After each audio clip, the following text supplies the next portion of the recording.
Welcome here, everyone. We are excited to get underway with this awesome weekend. It is Saturday. It is pretty dang early in the morning, at least for gamers, and at least for me, because I'm old. But we're going to get underway with the first of many spin showcases here in August, and I'm very excited to be here on the mic. This is Orbital. With me is Hail Monkeyman, and we will be your casters across the Valorant action that we're going to have here today between hopefuls inside of the high school and collegiate scene, as they are hoping to ramp up for the upcoming collegiate season. Monkeyman, how you doing today? Well, you know what? I woke up and you said it was early, but I was just in time to make sure that I defused before getting into our August Spin Showcase. But honestly, it's already been a fast and frivolous weekend as I got to have some fun yesterday, but a lot of the fun happens this next 2 days, Saturday and Sunday, filled with talent, and you and I get to have a front row seat to seeing all these awesome students to be to next levels, being able to really strut their stuff.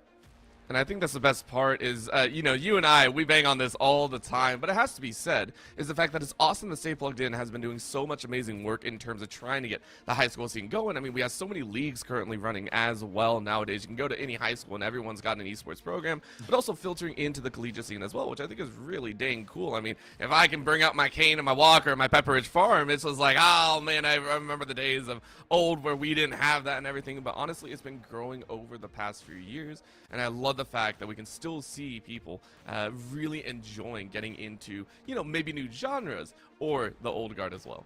Yeah, honestly, it doesn't matter whether Pepperidge Farm remembers or if our memory is going. We can be able to have all these awesome students that can carry on the lineage and just get some esports going today. And that's exactly what we're going to have a taste of. But of course, yeah. You and I think that we need to be able to see what these students really can do, because where my FPS is lacking, theirs is sky high.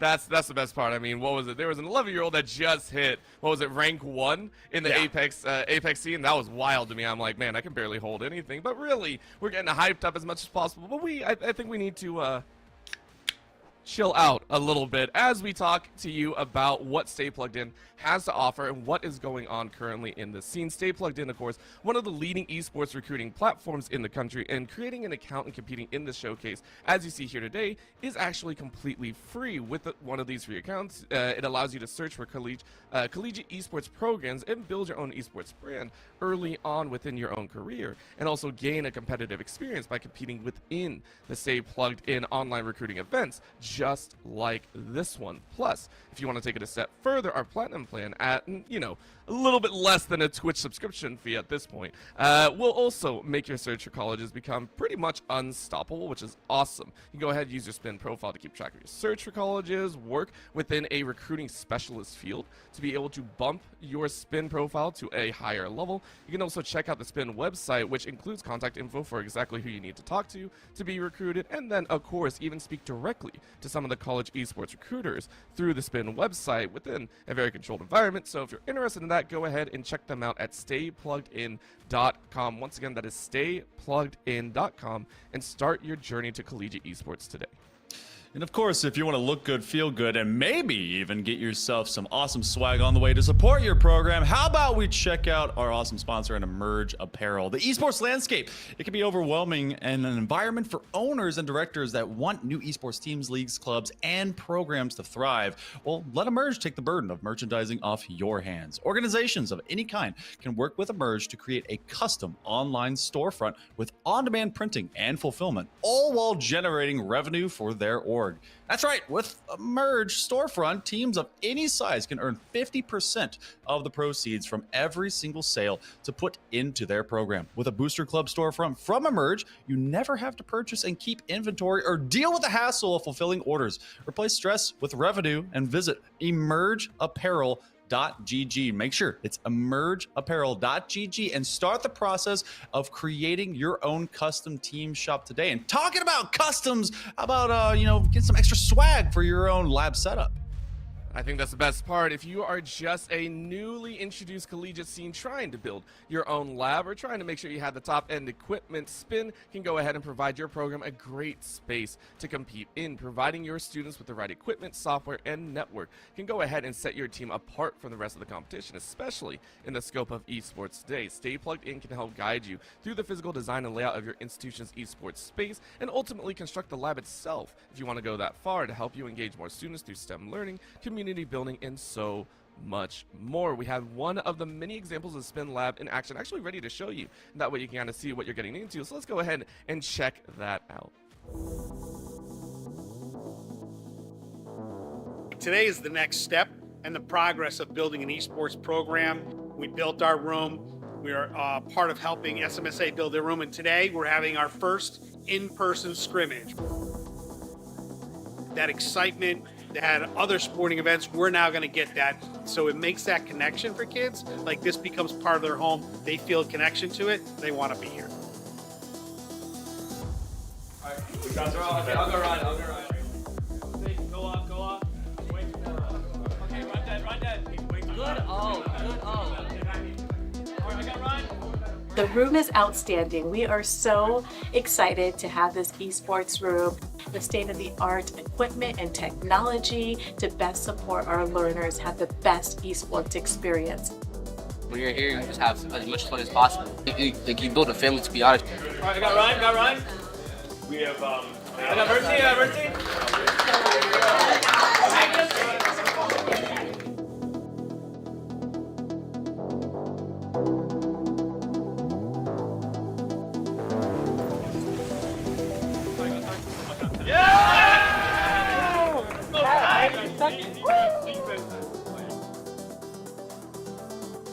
Hops on 3. 1, 2, 3, hops! 1, 2, 3, Tigers!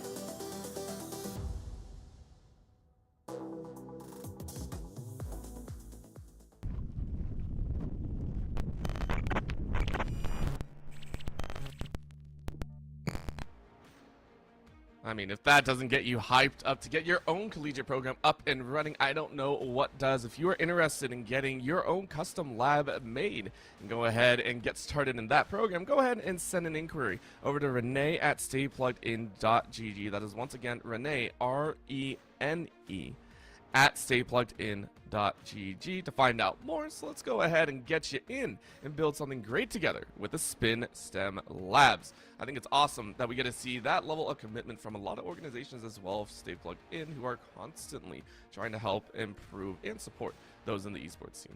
Honestly, looking good, feeling good, and being able to do that not just for your program, but for the students and everyone in between. It makes it so much easier for the teachers, for the administration, and for, of course, the players that get to be able to live that life. But we also have some more of these competitions coming up. Today is obviously the August Showcase, but we have one forthcoming. It's going to be that Stay Plugged In Showcase Series going into September. You can see the big date right there, September 14th. It's actually right in the middle of some RLCS World Championships. You're going to be able to see this one as Valorant and Super Smash Brothers will be coming online for that day. And of course, I think there's another one as well. They'll be for that next day. Yes, it's a big weekend, just like this one is too. And it's going to be Overwatch 2 and Rocket League. They're hitting it on Championship Sunday for that Rocket League, so I'm sure that's going to be an awesome showcase all the same. If you want to register, bring your squad, bring your team. You can even come in as an individual player and be able to get onto one of those squads. StayPluggedIn.gg/events, and that's going to take you the right direction for another one of these awesome Stay Plugged In showcases here, Orbital. Oh man, if you want to see what some of the best have to offer outside of just the showcases, they even have one of the biggest announcements on that website if you want to go ahead and check it out. Right now, the All-Star competitions are currently getting ready to ramp up. They just announced, I think it was only a couple days ago, actually, which I think is awesome. Go ahead and check out what they have to offer as well, and maybe even nominate your favorites. Let's go ahead and take a look. The most highly anticipated high school esports competition returns in 2024. 40 students chosen, honored, as having exemplified the true meaning of the phrase All-Star. Through your hard work and undeniable passion for Valorant or Rocket League, I call on every U.S. high school junior and senior to rise up, take aim, and shoot for the stars. Start your nomination now.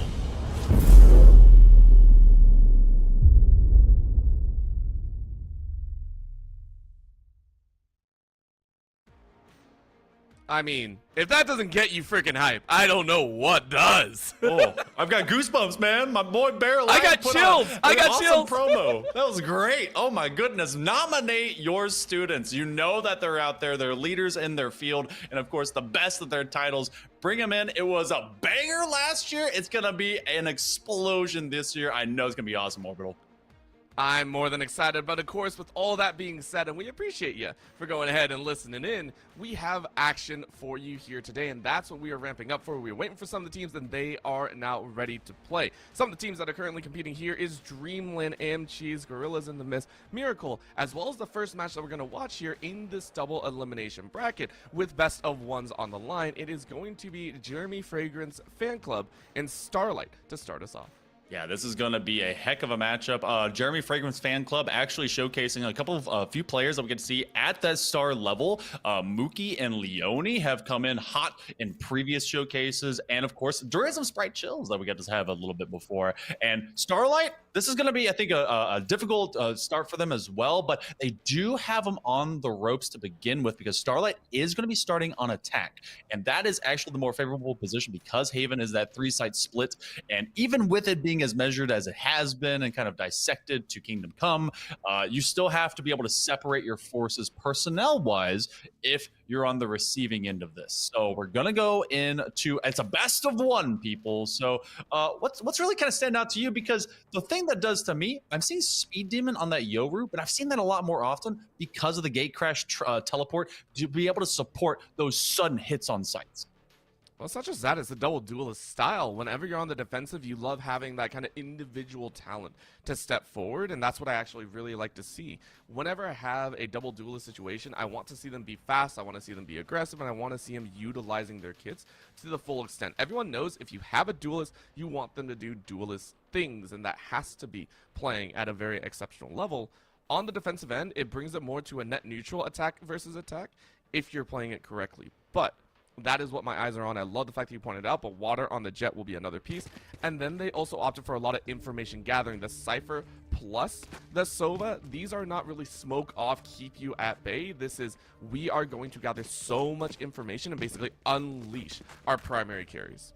This is also kind of like a full group, especially out of the Jeremy Fragrance Fan Club.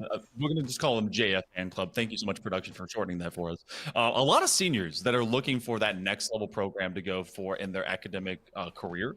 And then opposite of them, Starlight is made of individual players that have either graduated already or kind of set to do the same thing, maybe at that senior or junior level.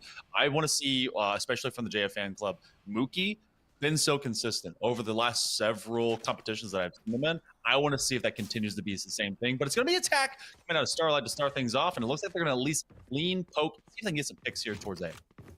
Yeah, I don't think that'd be too much of a problem. And honestly, the other side is Starlight is also running double sense, I think, and that is that in itself, it's like you almost want to see the double duelist on the attack and then the double sense on that defense. It's just like, it's a little bit of a swap, but I love the fact that you pointed out at the start here, it is going to be that slow, simple crawl. No one really knows how hard you want to get, but this is what I was talking about. You go ahead and push forward and you're trying to get those dubs. Water and Speed Demon take one apiece, going ahead and negating Kai's work early on. Very nice picks with the flood over to the seaside. This is a very strong position for Cypher. Oxax's going to try and take on 2. They're going to end up losing that battle against Ego, and that's actually going to be Scent v Scent style violence, if you will, between them as they are able to win that position from out in Garage, and that's a lot of damage from the Swarm Grenade. Ego's able to get rid of 1. They get taken out by the right click, adding to the collection. Speed Demon cleans it up, but Pumpkin came out firing from Garage, and that's actually going to be a defuse here for JF Fan Club. I like it. I like it. You mentioned how this can be very topsy-turvy, and I love the fact that you pointed out the damage that came down. JF Fan Club really don't want to take no for an answer, and the fact that they move through this damage, especially in a pistol, you can feel free to be a little bit more liberal with your movements in that value. It's a pistol. Like, what do you really have to lose? You're at 19 HP. At least you gathered the information. That's what allowed Speed Demon to just rush their way forward, get a very nice collapse coming in alongside Fire Pumpkins. So overall, JF Fan Club doing quite well. Starlight for their own. Unfortunately, they didn't get as much money as they would have liked, so the creds are going to be a little bit weak. They're going to go ahead and only have a hero SMG on their side. Yeah, and this was kind of dictated that round 1, it was a 2v2 kind of cat and mouse duel happening in long A, and eventually they had to kind of come about lost that and ended up trading 2 away. They're going to go for this hard strike onto C. They do have a Stinger that is laying down some, at least, peppering of the board. And DJ Insanity as well as Kai coming out the better side of this. They're actually finding massive value out of Kai. And they may be able to get this plant off. And that's going to force both from this defensive rotation off of this spawn. You only have 1 in water. See if they hit their shots. Well, remember, you do have to reload in between them, so that's going to be the problem here. You go ahead, swap out, grab that Spectre, 25 in hand. That's not too bad. Wow. But it's a simple peek. Ego swings, and that's going to be a blue lockdown for the Starlight squad to go ahead and get their first round on the board. But, of course, this is getting spicy. By the way, Kai popped off right there. Yeah, that was huge, and you have to do that, especially behind your Jets. Jets on Haven have just been the main duelists for so long, and even with Haven now working his way back to the rotation, it continues to be true. Reyna, kind of a support faculty, but it's because you can just kind of push through any of that hard-holding defensive Sentinel setup to be able to rush it down, and then the rest kind of follow. They actually use that gate crash. They were looking for a mid push if they could, and now it's about how do they tend to this, working right behind this Aldrone. Kai could be able to get some big value, and they want to get that shock dart out to at least push some damage. It's now 3 in one spot. They don't get a kill. Nah, you're going up against the heavy guns right now, and a pissed off Speed Demon who wrecks shop in the early entry, and even on the rotate. You can take a look. They are being corralled inside of this corridor, and that hurts inside of this lower tons area. It's just like, dang, we tried and we failed. And I think that's also to be expected. Starlight knew that they were running into this with pretty low weaponry output. Not only that, all they really had at the end was 2 guns, so you know, it's not the worst in the world. They want to at least take 1 with them, though. JF Fan Club, though, playing very reserved and very appropriate for this current situation. Yeah, it was a busted bonus because they did have that Thrifty on the other side of it. Oh, Tangara, what do they see right here? They're unable to find it effectively. Spectre's never given me that much damage. Mookie apparently paid for the damage DLC, and now you're left with Milo. They're going to have to swing right out of this. Their shoulder's going to be seen before they can find water, and it's flowing steadily, and that's going to be some bonus items picked up, but it was the buy-up by JF Fan Club. Even when they had the initial buy round in that round 2 and then got thriftied, they came out just fine, but we're going to see some rifles on both sides, I say, except for DJ Insanity and Milo, that are going to be finding themselves maybe playing some of the buddy system. I think that's the best that they're going to do. Hey, the other side is Speed Demon has been granted pretty much all of the ultimate orbs. You can go ahead and see they are set to go here in round number 4, and then that is another point that we like to talk about. Yorus have been coming back into the meta very heavily. Being able to utilize it well is the big part about it. Outlaw's crying out, not even assist though, as Mookie gets a great headshot to start things off, but I'm actually quite surprised. The heavy lean by Starlight, just all 5 gathered up, no lurks, no default. It does net them a player loss, but the Yoru, of course, just waiting on the edge. Just like, do I want to use this?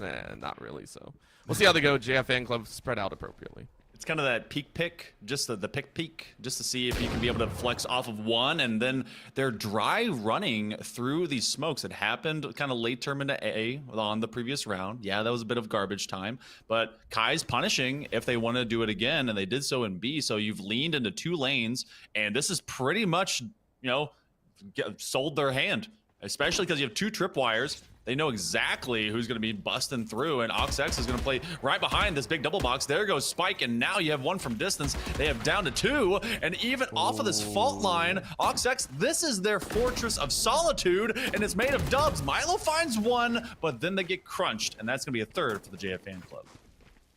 That one hurts a little bit, but JF Fan Club very much understanding what they need to do. The very controlled methodology is going to be the appropriate setup for water. Of course, they're going to sit with a low entry buy. They're the only ones that really had troubles buying up here, and actually that's a trade out. Speed Demon was able to hang on to that force to be reckoned with and then toss it over to water.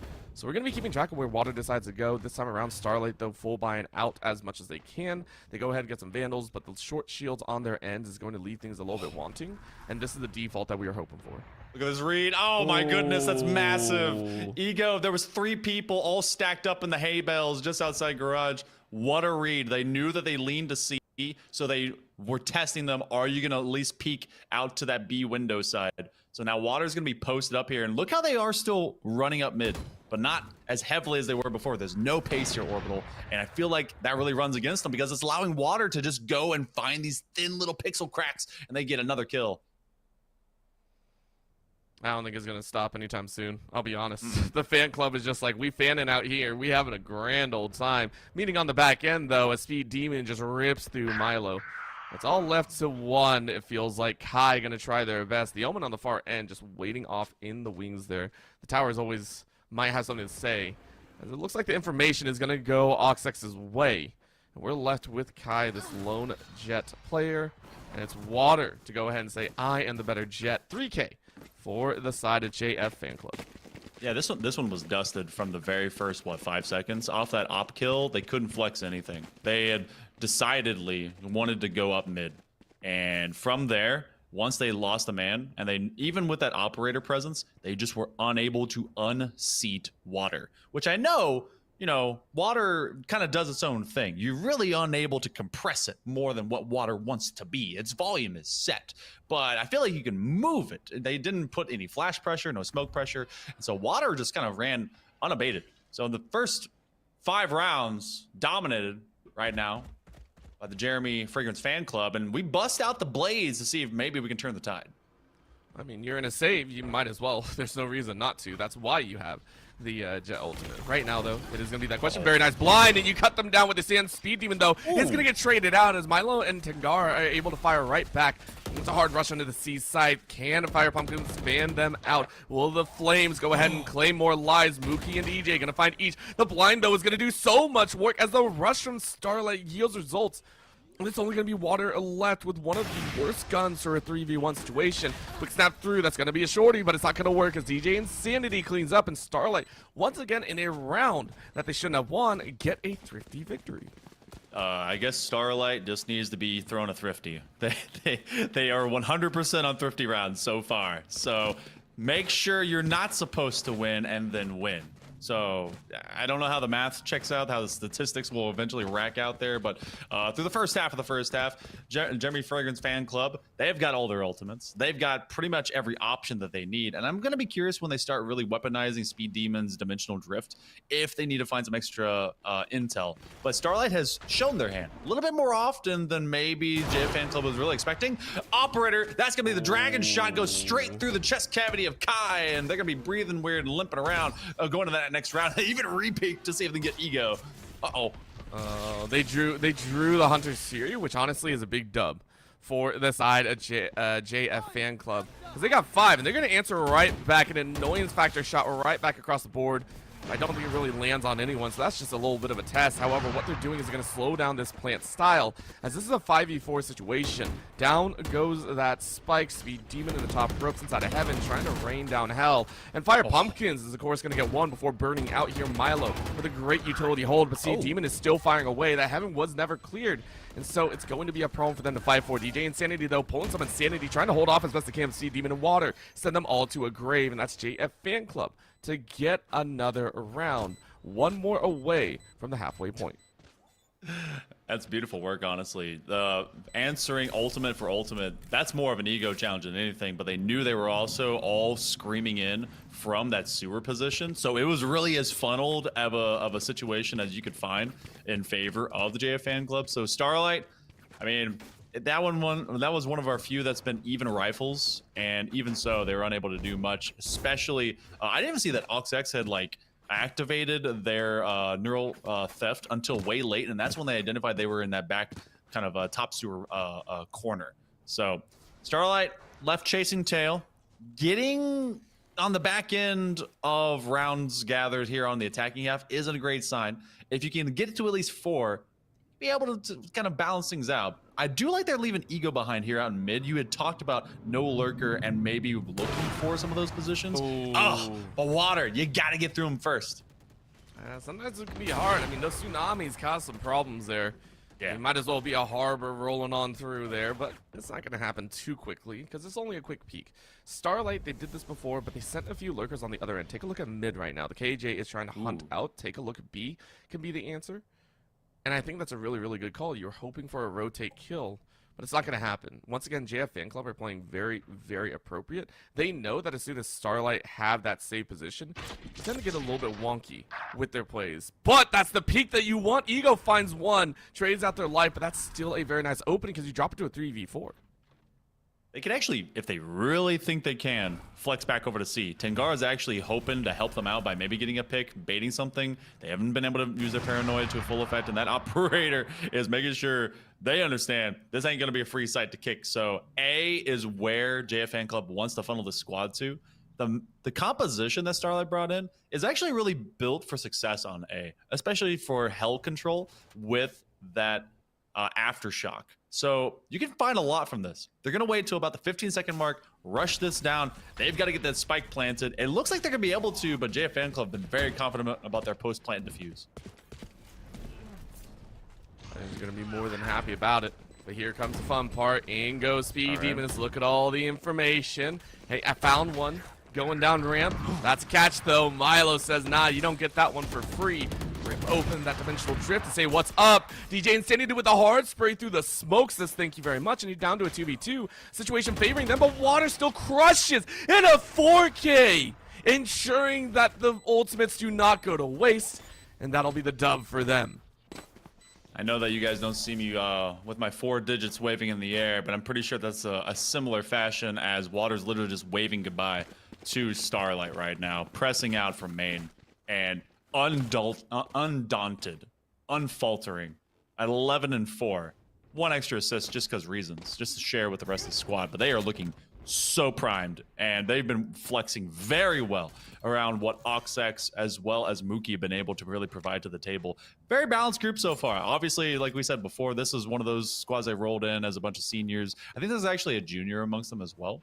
So good works, especially if they're trying to really have a great first round to kick off into what could be a spicy winners final, and Water doesn't allow Kai to play the game. Water is in their element. They are flowing. They are seamlessly transitioning between sites, or sometimes, you know, you're just a very calm pond. DJ Insanity trying to peek into this garage, wait and see what they can do. Of course, smoke coverage, keeping that top portion at bay. What do you want to do from there, right? Like, you know someone's around the corner, but you can't really stay here. Insanity is just going to kind of wait for the rest of the team.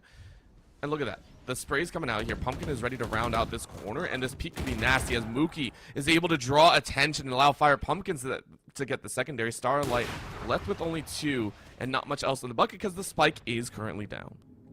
It felt like this is such a one-dimensional attack at this point because so much was just kind of hinging on whether or not they could take any space in garage. Fire Pumpkins is right behind this. They know someone's there because that spike just magically phantomed away. And now they're going to try and take this when they do. Fire Pumpkins setting a light and a blaze. Ego.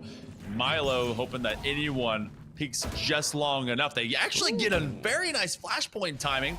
And OxX recognizes now that they can help sandwich the situation. Oh, there's the decoy. Seem to be able to get one more, but you're caught between a hay bale and a dead place as OxX is able to get the wall bang, and that's going to be 7 for the fan club.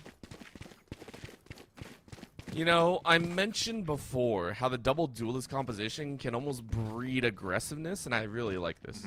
JF Fan Club, they've gone ahead and pushed forward. You can see how the kill spread has really leaned in their favor. Fire Pumpkins, for their own, have actually stepped up pretty heavily, but matching Speed Demon in the kill count, that's the type of aggressiveness that this composition will always need. If you're running double duelists, you want to be in an appropriate aggressive situation, even on the defensive end. You can see as soon as they get a couple kills, they are pushing, they are ensuring that they have control, and that's what you really, really like to see for the squad. Water still with that nasty, nasty op, just saying, yo, it's ours, I don't even have to worry. Starlight, of course, for their own, are balancing 3 out of 5 ultimates, and that in itself could be a big game changer. Will they use it, though? That's the question. This is just fish in a barrel, monkey in a bucket. You could be able to take all these targets right now. They're in one spot. You have one flank checker, and that's an Ego. But otherwise, every gun is here. Fire Pumpkin just simply needs to lay down onto it. They're able to get rid of him with Tengar. Oh! Oh, wow. Hit him off the shorty. Don't even need that op anymore. And Kai, I want to call this a rivalry of jets, but that means there has to be a response. And I haven't seen that. And Water has just been completely unfiltered as they're 13-4 now, just straight streaking through these rounds. Yeah, a rivalry usually entails that both sides get pretty decent coverage and can have some dubs. Kai's lacking in there right now, but I do leave it to the rest of JF Fan Club. I feel like they are very experienced in enabling. That's one of the cool things whenever you get these team compositions. Because Starlight, keep in mind, they are, I believe, a freelance squad. JF Fan Club, having played together, have the experience to play hard, play fast, and in the current moment, they're showing it. Water gets tagged on the back end, about 50%, but they're still holding it down as Demon helps out as well. That's 2-1 with 2 left on the board. Starlight wondering what's going to happen. Ego swings hard and wide and gets a headshot, but that's only one of many. Attacker Lockdown is going to go ahead and happily gather up 1. That's going to be a good connection. Hard 360. Speed Demon. Fancy ending to the 11th round. Ego bringing in the Corvette swing, and then Speed Demon show him how to Tokyo Drift. Straight up, brought it from the upper rope here and threw down like it didn't mean nothing. Last round going into this first half, and just like you said, JF Fan Club, a lot of great chemistry here. Obviously, these students have been able to really kind of play off well to one another, and they've done so for several competitions in a row. Starlight trying to be able to bring their best if they can. And 9-3, I believe in curses. I've also seen worses. Let's see what we can do into this final round. Well, you know what the final round means. It's a collision and a collusion of ultimates and then some. Water, though, shutting that one right down. Gets one snap, and then the knives come out. Go ahead, swing it on him. 3K, bring it on a 4th. Come on. Yeah, there it is. 4K. Get that ace. Get that ace. Bring out the doubles. And it's there. A blind ace to finish it off as Water flows so well. Y'all can't see it. Orbital is literally throwing bows. I feel bad for the next window he collides into, because my man was putting aces on fists and throwing as hard as Water was chucking blades. That was nasty. Oh, statements being made here at the end of the first half. 10-2 right now for this fan club, and they're smelling oh so sweet. As Starlight, well, that one's rough. You hope that you can have some weaponry, use what's left in your arsenal, but when you have a standout player like that, that's the kind of duelist that I want on any of my teams. I never get to see him in ranked, but I'm glad I get to see him here. 20-5, Water, going crazy. It's one of those situations that you have basically enabled yourself for the upcoming half that honestly your team should win. Whenever I take a look at the double dually, it's like, yo, you got everything in the bucket. There's that kind of recon-esque information that we're seeing there. It's a quick recon bolt. You tag someone and you're good. Mookie going ahead clearing out corners and ensuring that this run, this split of 2-3 is going to yield results. They lay down suppressive fire on the A site, keep the defenders over there, and then they rotate 3 directly into the C site with little to no aggression. That snap of the utility will give information over, but it's too late. Starlight heavily going to deal with this 5v5. It's going to be a tough one. They have to keep 3 rounds from happening while they gather 8 just to be able to match up with them. Ego stuck all the way to that garage position, and it feels like they want to walk it into a flank, but instead, everyone's just chilling here. It's basically Breakfast Club in a Valorant version. You're going to see the unicorn pop up because Fire Pumpkins grabbed 2. Now they just try to come in from the defensive side, and it's quick cleanup. It's 11-2, and you know Starlight's going to have to force up into this next round. JF, 2 away. I mean, it hurts to say that was almost expected with how cleanly JF Fan Club were able to get on this site. Like, I don't think anyone moved from their initial positions on that retake, by the way. That retake defense, they were literally just hard planted and everyone did their job. Very well done. Starlight for their own. They're giving it their best what for. And I know that you called out that they wanted to buy, but there is another option, which is, of course, play that hard line. And it is going to be do or die come next. They are opting to save here because they have little to no equipment. They weren't even able to get a kill, and that's the problem. As Fire Pumpkin fires away and makes a pumpkin spice latte, sends them all to doom. Tangara, unfortunately, giving away their position as the Ares is going to cry for more. Mookie with the 2K. Hard shots as Ego is just like, dang, I took the whole clip. You're able to find one in a 1v3 situation, and this is where things get dire. The chase to gather up some bodies is going to work. Blind goes out, shock bolt, and then some. Ego gets a 3K, but Mookie gets a shock bolt finish. Trying to hit him with the old knife at the very end. Man, you pointed out pumpkin spice lattes, and I forgot that season is coming up. Let's go, people. Oh, my goodness. Look, I used to make fun of people. I'm like, why do you want that drink? And I'm like, give me that drink. I need that thing in my blood. JF Fan Club, though, they've got some zesty spice about them. 12-2. Trying to finish this one up. Let's see what they even get. Operator's going to go to Speed Demon. That's neat. Where's that going to set up? Okay, C long, of course. Like, I'm not going to find much challenge. Look at the Bumble. It feels like knife out mid. That's exactly what this is kind of looking like down. Starlight sending it all in for this last round, but they decide to flex out. They find no challenge and they run away. I will say that is another part that I really like about the Starlight squad. They're more than willing to get spicy with it. It's just it doesn't always work. However, Ego this time finds Speed Demon egoing just a little bit. Walking forward with an operator is a wild statement. By the way, just straight up that C-Long. That is Ego if I've ever seen it. But it's only one pick. JF Fan Club, you're still waiting to see what happens. And Ego is swinging hard. That's both of the duelists down. JF Fan Club got a little bit too antsy for themselves, and Starlight are given this opportunity. They know it's do or die, so they have to play on top of the world, but that's to pick up the gun. Tangara's there to help out. What a nasty support angle. And that'll be DJ Insanity to finish him off. 2-pair with an ace on top feels pretty dang good. Yeah, able to get at least one, and so they played up into it, had a bit of bonus. They got quirky, they got a little bit cocky as well, and so JF Fan Club is now going to be paying for that. 4,000 creds on water, not a blaze storm to be seen. So yeah, Stingers. Stingers might actually win this. Thrifties have been working, at least for the first two that went over to Starlight. This very may well be the same thing. You got to be able to begin your story. This would be a massive undertaking and toppling if Starlight were able to accomplish it. But this is also some great setup because this is a double elimination tournament. So let's see what they can do against JF as they run it through garage. They see the ghosty boy. They're going to try and shoot him from behind. And they have a nice spray down. I love it so much. Water is the last one alive, and it's just like, bro, what can water do? Here, you can make some tea, you can make some decaf, whatever you want to do, but when you're blind, all you can make is a muddy puddle on the ground. Kai will go ahead and finish that one off, and it'll be a round kind of gifted over to Starlight's favor, as we are now into the thick of things. This is where things are going to get spicy, and you can see the buyout once again from JF Fan Club. One of the guys I pointed out at the very beginning of the broadcast that I've actually seen in previous stuff, Mookie, unsung hero, 10, 10, and 11 with 11 assists, and that means you're finding a lot of reconnaissance to be able to really engage and enable your team. But obviously, a 3.0 plus KD for Water, not looking at all like Flint, Michigan. They are pure. They are very filtrated. They're taking down people. Now, they did get trapped last time. It's a couple recently in a row, and that was a stinger safe situation there for JF Fan Club. We're going to see how they can run it. You actually have the dimensional drift coming straight out of the gate crash. A lot of intel. They're right behind Kai, and Kai, well, I've got to wonder how this was going to turn out. You're going to have the blind as well from this cloudburst, and that was just insanity.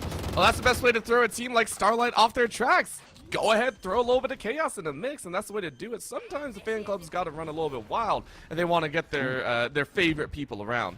In goes the lockdown here. This one's going to force a little bit of a push. A Speed Demon finds one. Clear of the top heavens, but I'm not sure if that's going to be enough. Starlight have to make their angle work. Tangara finds a kill on Water, and it's down to a 4v3 situation. One player detained, by the way, as that's going to be a Hunter Fury to go out. Ego with a very nice tap is able to draw that information, but they're going to go right back. However, another snap brings them to 60, and that's a hard swing, but Mookie with the Hunter Fury gets one, and it looks like this is all but done because the timer is winding down. You have to try and stick it, but Tangara with a beautiful shot, no way, and Speed Demon and Mookie go ahead and close it out. It looked a bit spicy there for a sec, but JF Fan Club take the dub.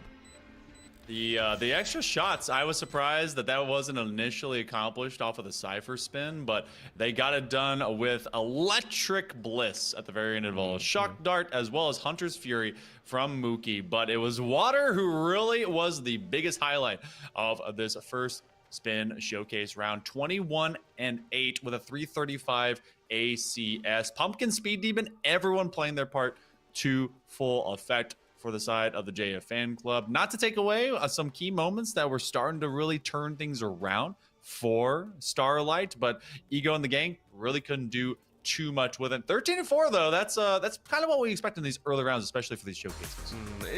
I mean, you take a little bit of time and you just take a look. I mean, if you're Starlight, you can't hate what went down. JF Fan Club played extremely well, extremely coordinated. Yeah, they got a little bit sloppy at the end, but who doesn't? I mean, you enjoy the gameplay as much as any others, and Starlight had their own moments. Right here was one of the funnier moments of that was, of course, the ace to come out here, and it was a wild one to watch. By the way, this was great. I know I said blind, but it still feels blind when it's inside the smoke, so I give him credit where credit is due. And for Starlight, you just got to go back to the drawing board. You went up against a strong opponent. No one's going to doubt that. No one at all. In fact, they're going to see what you were able to do in those moments where it feel like everything was just out of reach, and great execution by JF Fan Club to really bring it home, to be able to get this first one all cleaned up. And we do rock and roll Orbital through this first round. And I believe that the other one is happening on the other side. We got a B stream that's currently going on, so make sure to check out both of these as we have Stay Plugged In really activating a ton of competition. And so at minimum, we know that the first of Jeremy Fragrance Fan Club is moving into that upper semi-final, and they're gonna be playing against the winner of what, Gorillas in the Mist or Miracle. So that'll be pretty cool to see who they end up in that next round. I think that'll be a lot of fun, but of course for us, we're going to take a very short break, make sure we're good to go, chill out, maybe get a drink for ourselves while I go grab a Coke. I finished off my Sprite earlier on, but we'll go ahead and get things moving along as we continue on with the Stay Plugged In of Valorant Spin Showcase. Don't go anywhere.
Hey, sorry, I didn't see anyone there. So, we're getting into our second round of this matchup. Hopefully y'all chilled out. Hopefully y'all enjoying yourselves because we're having a lot of fun ourselves here with the Stay Plugged In showcase for Valorant. It has been an awesome time so far, and we're ready for our second match here today. It is going to be Gorillas in the Mist versus Jeremy's fan club. And we saw both of these squads, we've seen Jeremy's fan club, and they've done pretty dang well for themselves. They have. They were able to win. I think it was somewhere around 13-4 for that previous matchup. Some big showcases there by Water, who was just so fluid on that jet. But Gorillas actually came in and dominated their own opening quarter final. So this is a very, very lethal group versus a very lethal group. It is two unstoppable forces, and they're going to either bounce off each other, but one place and one team has to ricochet into the winner's circle. So we go to Lotus here, another 3-site map. Remember, these are actually banned out between all these different squads to be able to get down to the map that we actually play. So we go from 3-site from Haven, the 3-site of Lotus, and Water is at least floating the idea of a Neon. That would be very aggressive. It would still be within the double duelist scenario as well, something that they played to a very peak efficiency, in my opinion. They were very aggressive, and they're also just gathering a lot of information this time around. Well, actually, this time it's more smokes and mirrors. Take a look. They're bringing out that... Okay, that's pretty funny. They're bringing out the Omen and the Viper, which is, I would say, pretty standard here on Lotus itself. So we'll see how they decide to kind of run things along. On the other side, though, we are seeing the Gorillas lock in that all-encompassing style. But most notably, there is only one duelist for them, Tass running that raise. I mean, the key concept, though, is that, especially at the highest level, we've seen raises be so influential. You actually see prioritization, especially from the attacking half, to get the showstopper online. Mookie is flexing away from the mean mad Russian, and instead of the raise, they decided the last second they and Water flex around. Mookie's going from being on the Sova to a Neon. Water's flexing away. They're going to be on that necessary raise for both these sides. It's a double initiator versus a double duelist. Leone has come into the mix to counter Bob Star. That's two big all-stars that are facing off against one another. And Speed Demon has flexed from a Yoru to the Killjoy, and Pumpkin sticking on to that Omen. So this is going to be a kind of topsy-turvy chess match to really set things up. It's the crash and dash mentality that we get to see on both ends, and really the biggest difference is the amount of pressure that the Gorillas in the Mist are able to bring, especially with that breach. That is a very global style agent to be able to bring the fault line, flashpoints, and aftershocks to really force you off your positions. Oh, man. I would also like to point out, have you recently seen some of the videos of the Breach and Neon combinations that are going around?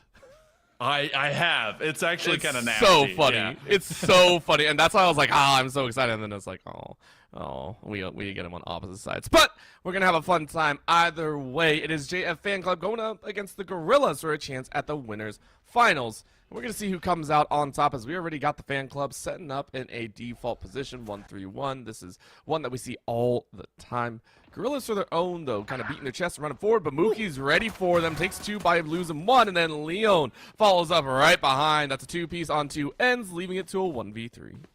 It's a conga line of death. Pats left by themselves, and it's a wallbang headshot to finish things off. You saw the full rush down, and it was actually that kick in by Mookie, who had gotten that slide off from the Neon. And if you guys aren't used to the kind of speed that Neon brings to this game, you will be taken by surprise. I actually had someone in a ranked game just the other day playing Neon on this map, and there's so much flexing that you can do in terms of just rushing around any player that wants to go against you, and that was immediately showcased. So very fast round number one. And it was basically a crash of two waves together, even when in the 3v5 personnel diff. And so that means the JFN Club can have some extra weapons. Let's see what else they can do here. JFN Club, last time they lost out on their second round, and this time may seem no different, as Tass gets a beauty of a mark. Water fires away with that Spectre, ensuring that you just can't do anything. Mookie with the Bulldog ripping through two. He's down to a 2v4 situation. Gorilla's going, okay, maybe A wasn't the right call, but you can see that float around. Take a look at the flank angle. The 3-1 pinch. Speed Demon says, yo, you are pinch and a half. Water brings up the rear. And that'll be the cleanup for the fan club as they take two in a row. You know, I like to talk about 3-site maps being very defined by how well an attack can be able to force a defense to split.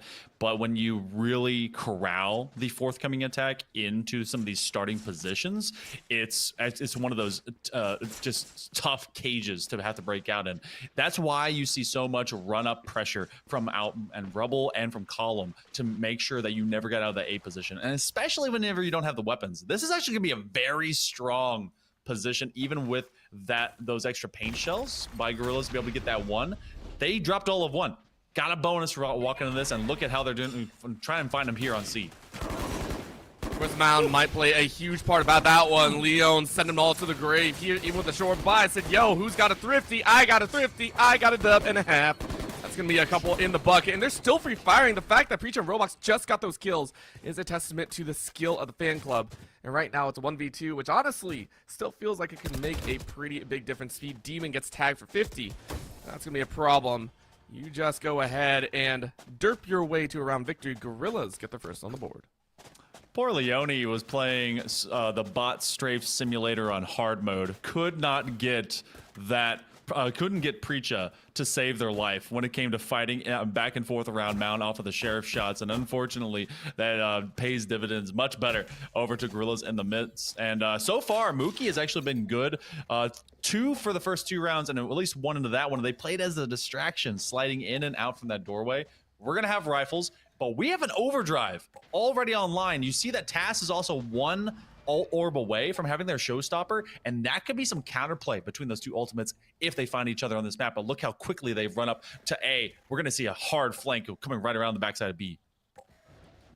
Oh boy, this might hurt a little bit. Oh, Task goes ahead and quickly picks up that orb, and it's a very quiet stance that they're going to have for right now. The Gorillas wondering exactly how quietly they have to walk here. And see that smoke, by the way, if Task takes even a step too far forward, they're going to trip just about every piece of util in the book. Mookie, of course, in their own right, going, okay, I'm going to save up. No big deal. Just quietly hang out on this edge. And for Gorillas, they now group as 5. They burned off, of course, about a minute. And that's going to be all the time that they need. In comes a little bit of electricity, and Mookie is setting up. Nightfall crawls through and actually catches, I think, 2 on the back end, which is going to force a scatter out and then a charge over to the C site. It's only a 3-man invade, though, and that's going to be the whole problem. Speed Demon ready to go with those guns. A little bit of blast pack just to try and zone everyone out, but the turret's going to go down, and this is going to be a denial tool. Gorillas having a little bit of hard time, finally rotating all 5, but to chase in, Mookie says, yo, electricity is about with the 3K, and then some, says, yo, I am lightning. 4K for the Neon. Ka-chow goes Mookie, and that was what they were waiting on. This was a difficult position for the Gorillas because they had put the majority of their forces to try at B and C. Biggest thing I love about Lotus, no one play is ever dead, as the audible and options for the door swings allows you to flex as an attacker between all 3 sites. The difference is that the clock starts to get very difficult to maintain if you don't ever get immediate pressure to one side. They had a showstopper, never found pick opportunity and power from it. So they end up doing nothing. Now they're in this bad way. You do have some early kills. This one, a trade between Preacha and Leone, but Fire Pumpkins is coming out big. Bobstar hasn't come into their own position just yet. We actually have them super contained. You have 3 attackers still all the way surrounding their bomb, as you actually have Omen pressure out towards A as well. But Speed Demon about to catch them. Not looking. They do check it, but this is all going to be cleanup duty. I mean, Roblox is saying it's not cleanup duty. Janitor's not out just yet. We're going to hold you down to a 2v1. And just a no-scope to the body. Derp says derp. And Speed Demon is sent down in a 1v1 situation. Time is on their side. You go ahead and get a pretty big choice of where you want to go. Keep in mind that util on the ground, if it's dumbed out, if it's taken out, it might be a problem. But of course, you don't give away your position because they're not active. You don't have to worry. But a good call down here. Take a look. This raise on the back corner. Just waiting for a chance to be had. And that's going to be a little bit of a TP angle. What a call down. And you get a free plant over on A. I almost wished that they had faked that. Be able to just do it, cancel it. And they are. Derp is going to go straight up from their bomb. They're going to play straight into contact. That's going to be the boom bot, but they lose the fight. Water just too tough of a tidal force, even with the plant back site. That ends up going the way of the Fragrance fan club. So the Gorillas looking to be in another hole here, 3 down. This is one of those top teams of our kind of our full spread of this spin showcase set of squads, Orbital, that's really set to try and challenge the top, especially as we have a lot of immortals and a lot of seniors with a lot of experience. And everyone wants their piece of the pie as well. Everyone wants to kind of show off their stuff and make sure that they're a name to be beholden to a lot of these colleges, to a lot of these universities that are hoping to bolster their ranks heading into the collegiate season. For right now, though, the whole big question is, what exactly are you going to be looking for? Is it going to be that ace, you need that big star player? You're looking more for control. For right now, it feels like JF Fan Club has just about everything. Mookie goes ahead and takes out Derp. It's a quick frag to go ahead and maintain this A-side angle. Of course, Roblox sending Mookie down into the dirt. A little bit of an orb walk for water as they try and spray, but they barely get any bullets out. Roblox takes a second. With that hard push, A-side is lost. JF Fan Club have to give ground. One of the few rounds where Mookie actually didn't get a pick, and they have such good pick power and potential, especially when they have that slide to walk them in and out of that immediate run up from A main. TAS deep into this double box setup column. So now it's full side control. It's a 4v2. You also have the Rolling Thunder to be able to really repel anything that the 2 remaining members of the JF Fan Club can be able to bring, and they are separated. So they're on 2 isolated fight positions. Can Fire Pumpkins be as influential now as they were in all of that previous map? It's a completely different beast. They want to re-link up here with Speed Demon. They're going to come from the same exact point. Quietly they step. Don't want to rush it. Quick little tag on the arm, though. Is able to get one. Fire Pumpkins has to get around the side. That's a snap, but you don't get it. And Preacher and Bobstar live to tell the tale. It is a pretty clean round for the Gorillas as they carry 4 over into the 7th. Preacha had like 5 HP. That is very daring to take that kind of fight. They also know that there's not really much left. They should be the one to take that fight, to do as much damage, to soften up the blow that could come through, and then they end up surviving. So great job by Gorillas to just kind of stand their ground and win these initial fights. Now, I'm surprised that they stand as, you know, fearlessly as they do to the immediate blast, because we've seen the the tendency right now, exactly what it is, to see the initial util, but TAS doesn't care. Mookie goes down again. That's a key player you need out of the way for the JF Fan Club if the Gorillas are just gonna bumble through into the jungle. Right now, the doorway yields 1. It's a trade of 1 for 1. So JF Fan Club sitting in a 3v4. Not exactly the angles that they like because it's deep rotate and flanker on the back end. The KJs are hoping to make a name for themselves, but water is blown out of there, and TAS finds Fire Pumpkins all down to 1, and Speed Demon, of course, on the save. I mean, your team wasn't hoping for too much. It's still going to be another one in the books, as we are only a 1-round difference. Liking what I'm starting to see out of Bobstar. They were pretty quiet in the opening rounds. First 7 is now starting to become pretty neutral. We're actually in that interesting eco situation, Orbital, where if JF Fan Club doesn't come out the better side of this, I mean, even if they do, but they drop at least 2 or 3 guns, we're not going to see even rifles going into round number 9. Round 8 is a big swing. Gorillas could be able to make this worse for JF Fan Club for the next 2 rounds in a row, especially if they can get this dub. They have a lot of cash from now this streak of wins. Derped right around the corner, but Mookie, because of all that blind and all of the stun, is going to be able to find the advantage, and they repel them back. Not only that, JF Fan Club knew they were going to get marked. They knew that they were going to get marked and still said we can push and be fine. And I really, really like that. That is confidence. That is wholly necessary for a team to wrest back control. Relegating Gorillas back to their own T-spawn, it's just like, dang, what can we really do? You can see Mound being pushed on the other side, but it's like, it's only 1 player, not worried. And remember, with Gorillas, last time they took down to, 40, 50 seconds, they were in a rush, and it did not end very well for them. So let's see if they can push out a little bit faster. You got 15 seconds before they get into dicey scenarios. But take a look at where that wolf goes. It cleared out alongside B mid. And now it's going to be that punch through. 3 currently alive. Water blinded out. Ready to look for that swing. And they spot it, but miss all their shots. Nightfall sent right back, though, to slow them down and tether. And it looks like Gorillas have to hard sprint around. They don't really have a big choice here. They were working with that C site of that mound to try and clear the util. And actually, Speed Demon brought a little bit of that back, using that cooldown. They're gonna run away, play life. They've got the lockdown. There's no reason to force out yourself and die. You actually have a showstopper alive as well here for water, and they're gonna run it forward. So now as the plant is coming through for Gorillas, showstopper is able to at least get one. Roblox will fall, and they still have 3 alive. 1 from turn and 1 from drop, just all the way to that front side of sight. It's gonna be Bobstar. They find another one off around this double box. It's a 2v2. You can't even invest a lockdown. It's a bit too late into this timer, but you have the 2v1 down to just mano y mano, a duel of wits. Tass has to see if they peek over the ledge, and they clap back. They survive. Gorillas, they take this one dead even at 4. Tass with the solid hold, a 3K to melt through JF Fan Club. A wholly necessary round, and I gotta give credit to the Gorillas. They beat their chest. They ran through C's site with almost no time on the clock.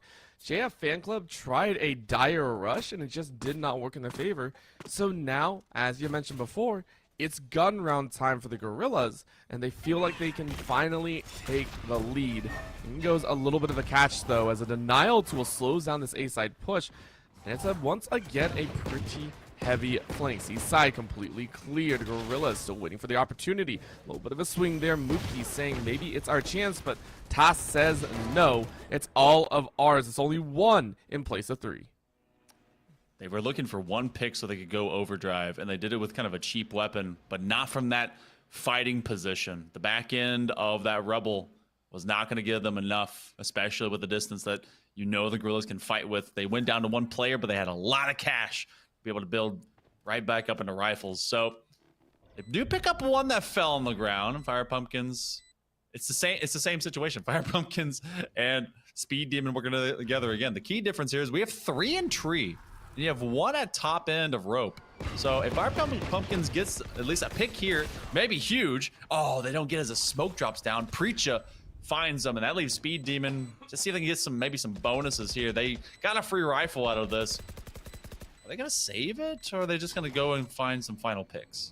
Well, you're gonna be forced to. Speed Demon takes 1 more before they fall, and it's not the worst thing in the world there. Gorillas pretty dang happy with how things are turning out here, and I love the control that they currently have. I always say that you do need 1 player to really step up, which I feel has been Tass, and then everyone else kind of follows suit. Roblox, Bobstar, Derped, Preacher, everyone has slowly come into their own.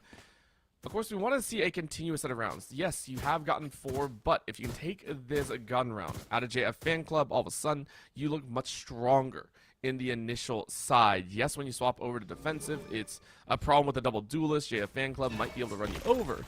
At least take control of this first half. This is way more even of a Lotus start than I've seen in a while as well. I see often pretty lopsided because of attacking rounds, but Gorillas, they bounce back. I'm pretty sure this is somewhere in the ballpark of, 4 in a row. So JF Fan Club have made it difficult, but Gorillas slipping and sliding all around Lotus. They've tested every single lane, even if they bleed so much clock. That spike is actually out of hand. It's on A, but look at how much they're poking and prodding here towards B. You're going to have Fire Pumpkins that's going to be holding that. Mookie doing the same for entry here to A main. They've never shied away from the idea of getting to a site late. The clock really hasn't been something they've been afraid of. I mean, I think they should be afraid of it, but they aren't. That's my thought on that one. It's just like, man, you keep running down the clock and it keeps getting dicey and you're basically banking on micro mechanics.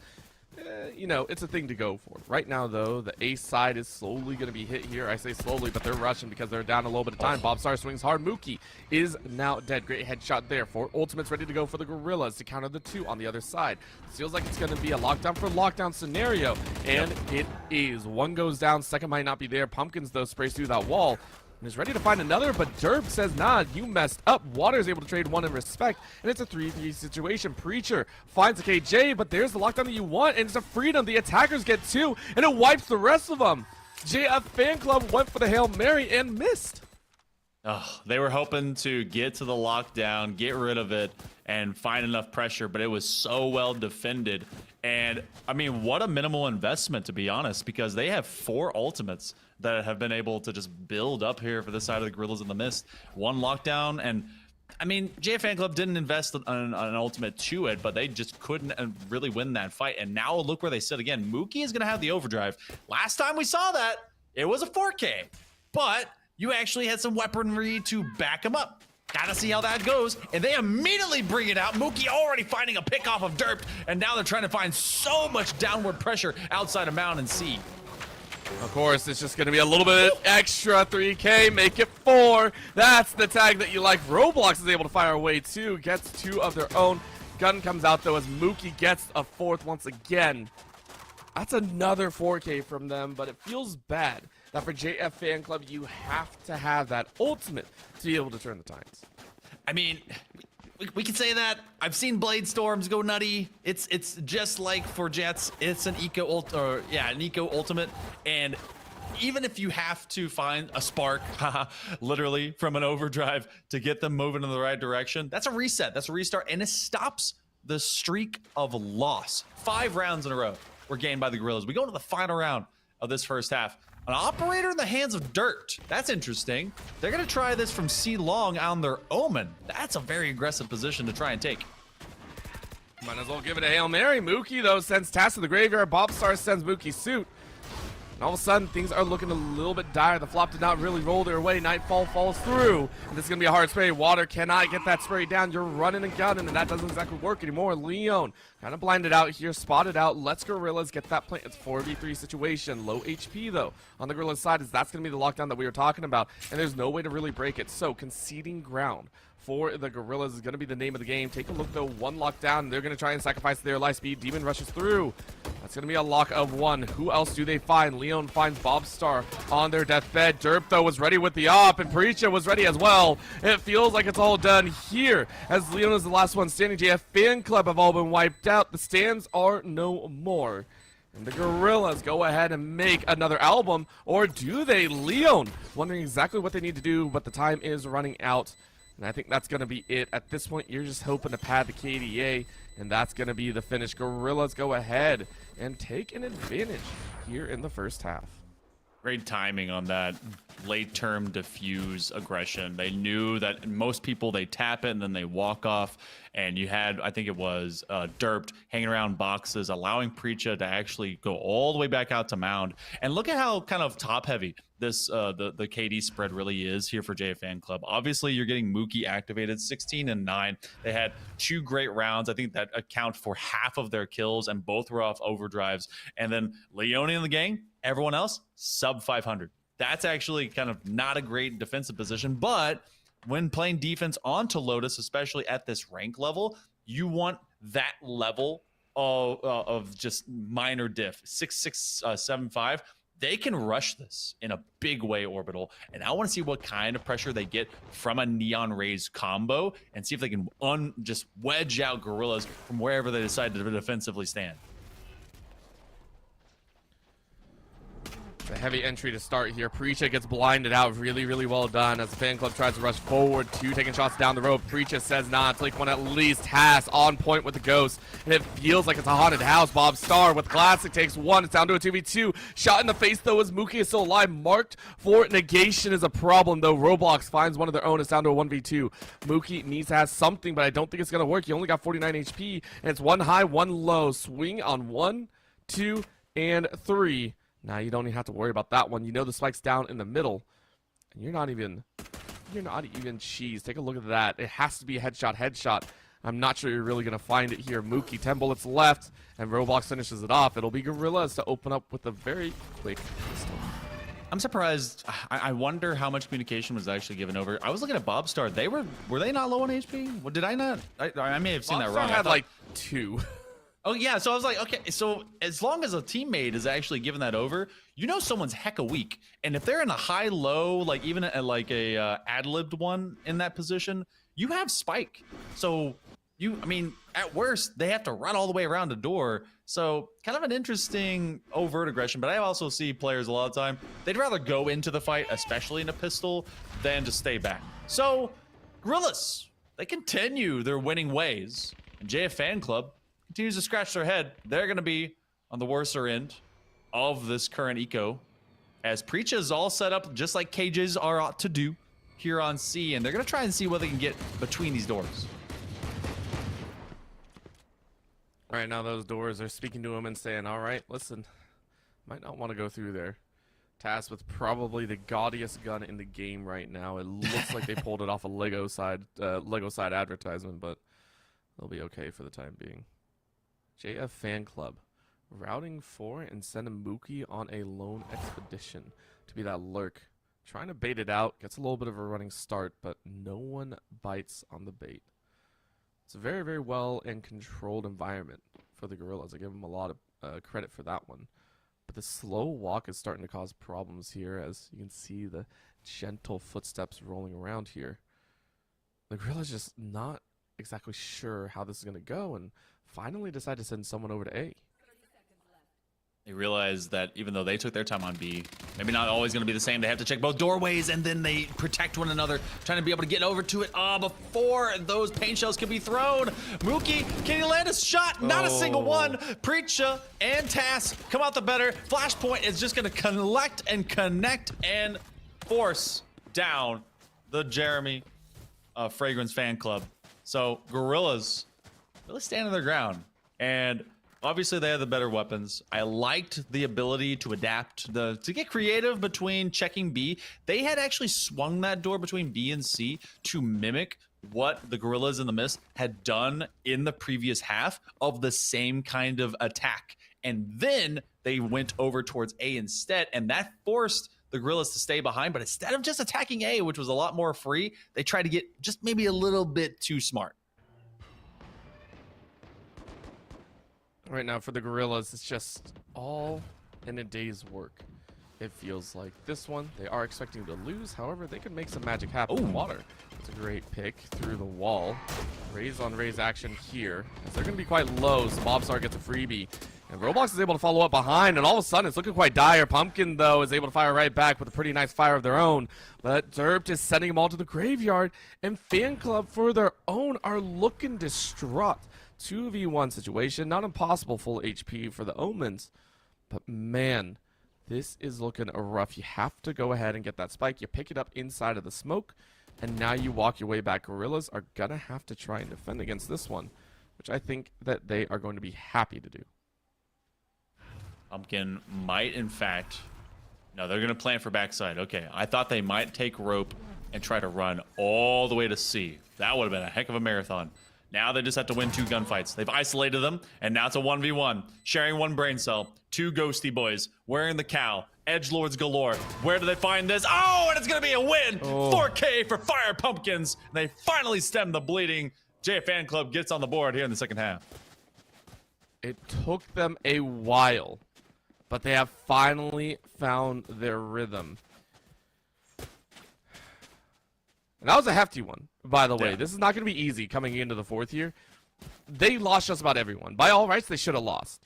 But Gorillas, they're going to sit here and go, okay, we lost that last round. It's okay. We were expected. We took so many guns off of them that we are going to be just fine. The only thing that's going to happen is possibly a rotate with that from the shadows. Other than that, I think you'll be fine. Gorillas go ahead, lay down the law here over on the A side. That tree angle is looking good, but the rush over to B to cover will be just as nice. JF Fan Club are going to be met with resistance at just about every angle they so decide. Trailblazer, where a little bit of the fade action is going to be routed out, and there we go. Fade right back. Just, yo, what's up?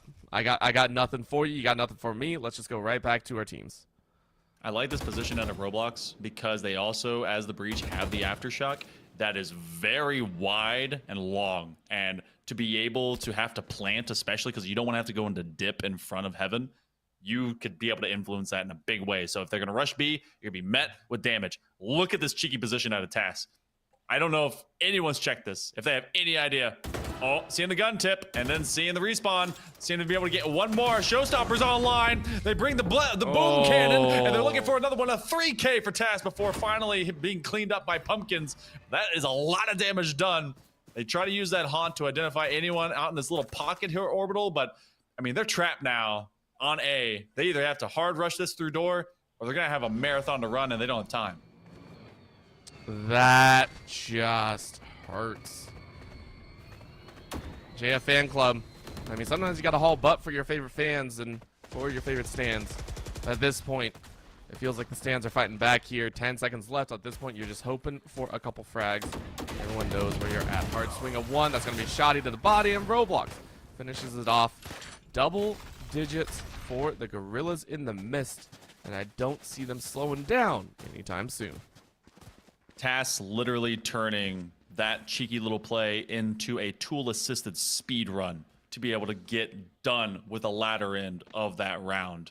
And damage galore, especially it just cost all of one showstopper. Finally, for the first time today, by the way, we're seeing a timeout. Mookie is going to be calling that one out. So let's kind of think to this one. What ultimates that we have for the JF Fan Club? They've got their Nightfall, and you have the From the Shadows. Nothing currently online for the Gorillas, but that doesn't mean they're not steps away from it. Same from the Shadows, as well as the Rolling Thunder. And if Bob Stars continues to slowly collect what they have, they're going to be able to meet and match that Nightfall just the same way. And you're also walking into this round with not a lot in the old arsenal for Fan Club. So we could see Gorillas hit 11 unless we're actually seeing the Fan Club hit their shots. And that's been tough for them recently.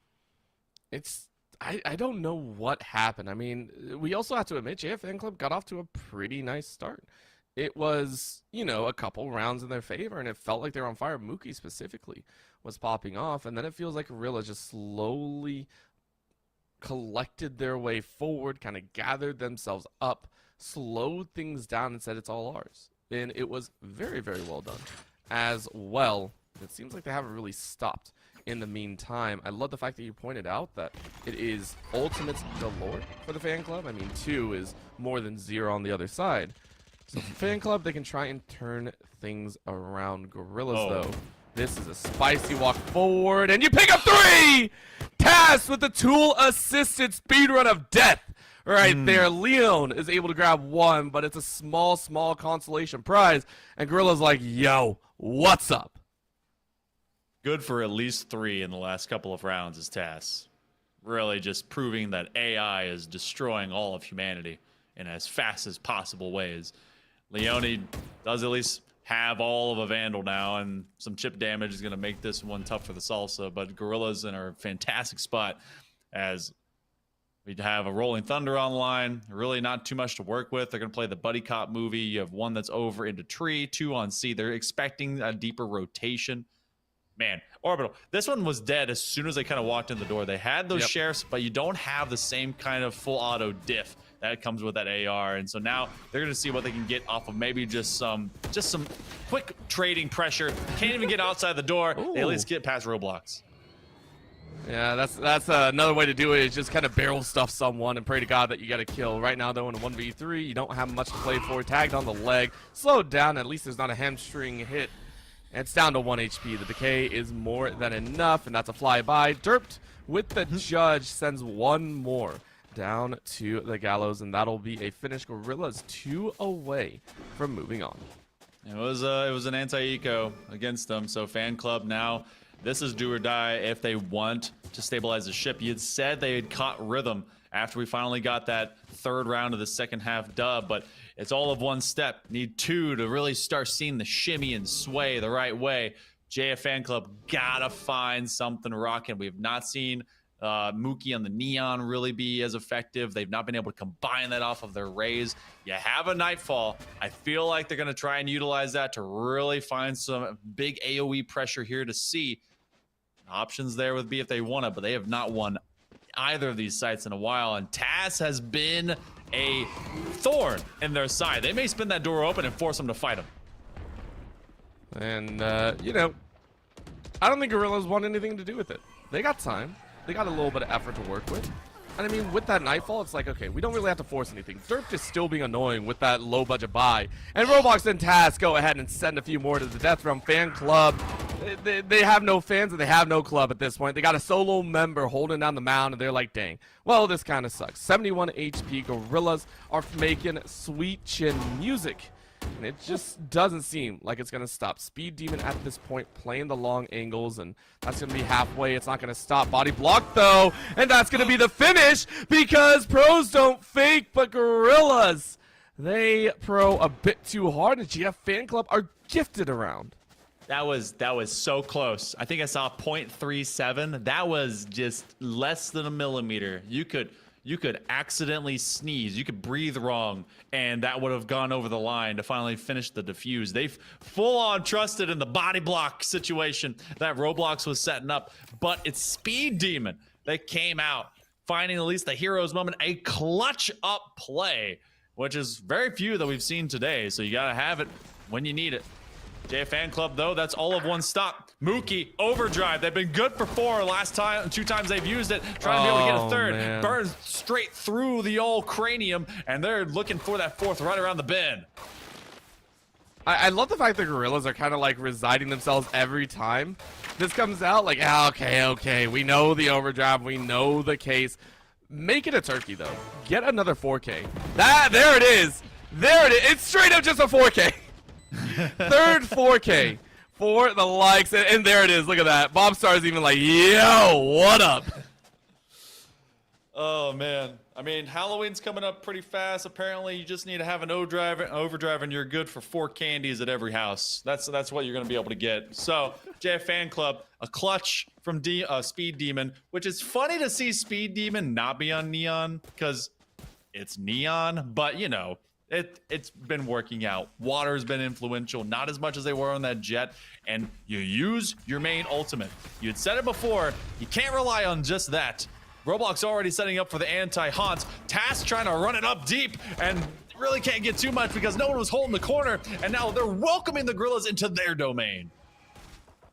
I mean, this is also just it's a rough buy scenario. Bobstar is still making it a little bit difficult, but getting tagged on the back end is going to cause some problems. Hard fire through that paper-thin wall.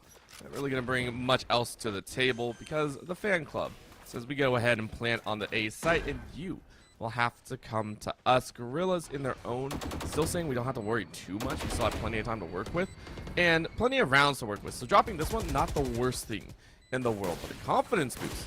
The fan club is going to get out of this one. I think that's going to be a nice one to hang on to. They're also realizing how much of an eco diff this is, and so they had to go into this safe situation. That haunt sees nothing except a brick wall. And now Bobstar has to flex out with a sheriff. Not going to be allowed to do that as the fade diff rocks and rolls. Leone gets rid of Bob. And so here's the tail of the tape now. As we go into round number 21, look at this eco. We are rich if you are JFan Club. They can persist for the next 3 rounds off of this one. And Gorillas, if they drop in this round off of this rifle, they're going to be spun into a spiral by JFan Club, and it will probably be evened up 11 apiece. Got to see what they can flex into. We have showstoppers. We have a lockdown. That lockdown looks like they're going to play into it. Look at this read. They're sending 3 out to mound. I think the hard push really did scare fan club. Take a look. They hardcore back up. They're like, we don't want to cause any problems. Taking lessons from Jackie Chan over there. No problems, no problems. Water, of course, of their own, getting ready to follow up on the Neon. They're going to hard sprint inside of this smoke and look for one. Mookie's able to swing. Knows one else is in the corner. And they're going to try and smoke them out. Yes, they do. Mookie with 2. Doesn't need electricity to do that dang work. 4v3 situation, but how much are you going to get? Corridor is locked up. Apricha fires away. Derped is down, and Fire Pumpkins fires away. JF Fan Club are coming alive here in the latter rounds, and they're looking to make it spicy because there's only one alive Roblox. And I'm not sure it's going to do too much. JF Fan Club are making this a tight race. And if that's true, we're looking at double digits on both ends. They've lost at minimum 4 players per the last 4 rounds. And because of that, that's exactly why we find, even with this slew and string of successes that the Gorillas in the Mist had in this half, we see them just in the pit of suffering and having to then chase JFan Club. And JFan Club, off of a clutch and a sincerely impactful overdrive, have been able to right this ship. It was not great. It was 6-11. Now we're double digits on both ends, and Gorillas are going to be back into an eco bin, which means JFan Club are set, ready, and prepped to possibly get this one good to go. And look how they're trying to counter that idea. They're going to go light shields, and it looks like no timeout necessary to even think about it. They have some of that extra ultimate assistance, they're actually going to fight into this, which really could be them just selling all out to be able to make this stopped. I like the fact that you say they have a few of those ultimates. I mean, they got 4 out of 5. That's a little bit more than a few. And they're going to make it work. Of course, they need to hear that sound cue. They need to know that a few more members are across the way, and they're not hearing it. So all ultimates are held. And once again, it's a lean over towards A. Take a look at that 2+ spike, or 1+ spike, if you will. Kind of saying, okay, how hard do we want to hit this side? You can go ahead, take a look. Root is currently being rolled around, but mid as well. The main section just tapped ever so lightly. Fan Club, for their own worth, have found the angle that they need. TAS is down. The tool is broken. And a hard rotate of only 1 means Gorillas are going to be hard-pressed to defend, and they might just have to give sight. I think they will. Roblox may kind of peek at this, but look at this lockdown. It actually does allow for Roblox to stay in that back corner safely if they want to, and so they're actually going to chill alongside their teammate. Bobstar's going to hang out with Roblox for all of a second before everyone retreats. Looking to take over site. Mookie is looking for heads to roll, and they run past Waterfall. Roblox is actually very hurt. We're going to see if they can get him off of this grass. That's good protection. A great pickup. Water then finds Bobstar. A lot of trades happening, but the Gorillas are on the lesser side of it. You got to find big value out of this Judge. Running away. The gavel brought down on the Water. Oh, it's a 2v2. Wild statements here right now. 3 HP is not the dream that you're hoping for. Preacher, though, reloads, ready to fight, but Leon, with a beautiful collapse in with the 2K of their own, brings it to net even score. Monkey Man, we know there are some fans here in the lobby for you. I think the fan club is just like, yo, let's make it good for our favorite caster. A little bit of extra content to get us revved up and having a good time. And look at this. We now have a timeout on the side of Gorillas in the Mist. So they decided one of 2 ways to play that previous round. It would have been either to save initially, build some up, a little bit of maybe an extra 1,000 bonus creds to then the full buy, or what they did do, buy into light shields, try and take that fight, do some damage, and maybe get a dub. The clutch didn't happen. Now they're forced into this eco, and look at what's already being floated. Preacher could say, yo, let's just buy. But it's going to be to 12. So either they bring firepower, and then they have to light half buy into the remainder of this, and no overtime is all they have left, or you simply secede around, and or maybe just find the dub now. They're going to have to thrifty to honestly find themselves in the driver's seat, because JF Fan Club have turned this entire car the right way for themselves. Feels like it was just a super long drift and we thought it was a crash. I think that's really what happened there. So, you know, we'll see. We'll see. Listen, I got some jokes for days right now. I'm very much enjoying myself. 4 ultimates still alive for Gorillas. They can make magic happen if they're willing to pull that trigger, and I think that's what they're going to hope for here. Let's see where they stack up. Right now, we got the amazing tree side of A still hung up with at least 2. Mound currently given a lot of leeway with the KJ on Gorilla's side, just laying down that suppression. But I don't think it's really going to work. Take a look at how hard this chase is going in. I don't think Preacher was actually spotted.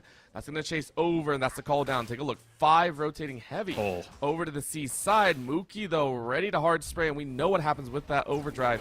This time it doesn't really find anyone, as they're just running interference. Take a look. It's the hard shift for JF Fan Club, as they have a free A site to lay down that spike. They know that the overdrive has been good for 4, like all the time. So everyone just huddled up and held hands, kumbaya'd, and hoped that they wouldn't find unlimited power. On the other side of things, though, we do have Water with a showstopper. They have not found the exact same kind of implementation. You dropped straight to the shorty. Showstopper traded. Taz is able to get one, but then is traded immediately by the Ghosty Boy and Fire Pumpkins. Bobstar's on the drop. Mookie kind of caught off guard. They are very much marked and stopped over retreat. Roblox and Derped. They're bringing the fight. 3v1. Speed Demon away. They have the Swarm Grenade. They gotta find Speed Demon, and they're looking for the trail from the Nightfall. They know they're off site. They full sent. Now they're trying to full sent on the defuse. Body block them. Derp gets rid of Demon, and they take control of this game. I like how we say control. There was nothing controlled about that. Let's be honest here. Gorillas sent it at the end. They knew that was pretty much their Hail Mary activity because JF Fan Club are gonna play like they had too much equipment. I love the fact that you called it out. That overdrive has been the key for Mookie every time. It gives him a lot of confidence, and the space granted, I think, lulled JF Fan Club into a false sense of security. Gorillas took advantage of that one, wiped through on that plant retake. And now they're in trouble. They are stacked up. They're going to get rolled through like thunder, but Mookie was ready with the fire back. We might be going to an OT, but Bobstar is going to make it a little bit spicy. 3v4 situation. Fan Club have to run backwards, or at least that's actually Gorilla's side. Fan Club, they're chilling. They got all 4 alive, and they're ready to go. Do they want to pressure A? No. They want to back away and give themselves a little bit more space. You got 1:20 on the clock. Plenty of time to hit the other sites. It almost feels like too much time. Fan Club feels like they were on a roll. And then this boulder hit like a little rock in the road and then just chipped straight into the sky. So now look how they spread. Gorilla's going to play life unless they can be able to get away with one. They've gone from A to C, still too leaned towards that secret A position. And that means that this is going to be very daring by Preacha. They cannot get killed here if Gorillas want to have at least a ton of personnel to work with. They're going to hear util drop, especially as they try to break through any swarm grenades or the alarm bot. Preacha right behind this smoke. They're actually going to throw a swarm grenade into that tight funnel position, and the lockdown gets employed. Do they go for this plant? They're actually kind of deep, and look at this flank. They're about to find 3. Well, they have to rotate back. They have to save their their plants are here, but Preacha ready to go hard spray through the box. Doesn't really find anyone, and that's such an awkward spot to be in. Rolling Thunder goes through, and I don't think it really catches anyone, or that was actually the Nightfall. I do apologize. Speed Demon, though, finds Preacha's life. Fan Club just need a little bit more time, and they do find it. Plant goes down. It's 2v4. Derped, ready to go inside the smoke, but you don't really have a teammate. Orb goes out, and Pumpkins finds the freebie. I don't think Bobstar's got it in him because they are spotted and lit. 42 HP, soon to be 0 as Water forces us to our first OT of this tournament. First OT, gang. We had very lopsided matches to kick things off, but then we roll straight into our first one here in the semifinal. Remember that on the other side of things, we'll actually be seeing the winner. Actually, we already know 13-3. The other semifinal happened.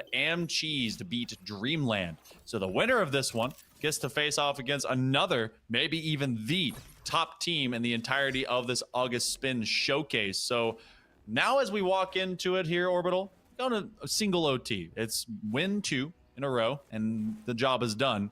Streaky really has been defining, at least this these couple of halves, especially after the first 4.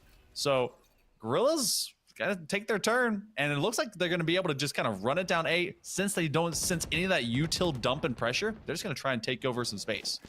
Ooh, but Mookie sends him into a little bit of grade, takes out the lurker on the back end, and the Water meets him inside of the smoke and says, yo, what's up? He just walked into the waterfall, and it ain't a pretty sight. This is Roblox to slow things down, though, as that plant is already made. JF Fan Club, though, they have plenty of options to go through, but they're going to funnel straight through the top angle. They are smoked out. They are stunned out. And Tass is ready on the angle. I'm not sure this entry was the right way to go, but see, Demon and Leon called differently. 3v1 situation. Tass ready to go, and that's Speed Demon in the corridor of doom in the 1v1 to go ahead and push Fan Club up 13-12. They may feel like this was all of a stutter in the plan, trying to do it in regulation. Oh, it even got the lockdown just to flex on them. Like, you know how much this costs? In overtime, it costs 5.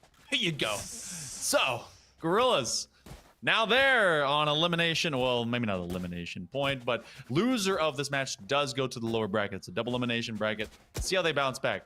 Both these sides have done pretty well defensively, and Mookie is just having a conversation with themselves or the Vines. I'm not exactly sure. Maybe also testing their new mouse. I saw that something broke a little bit earlier. You run into this.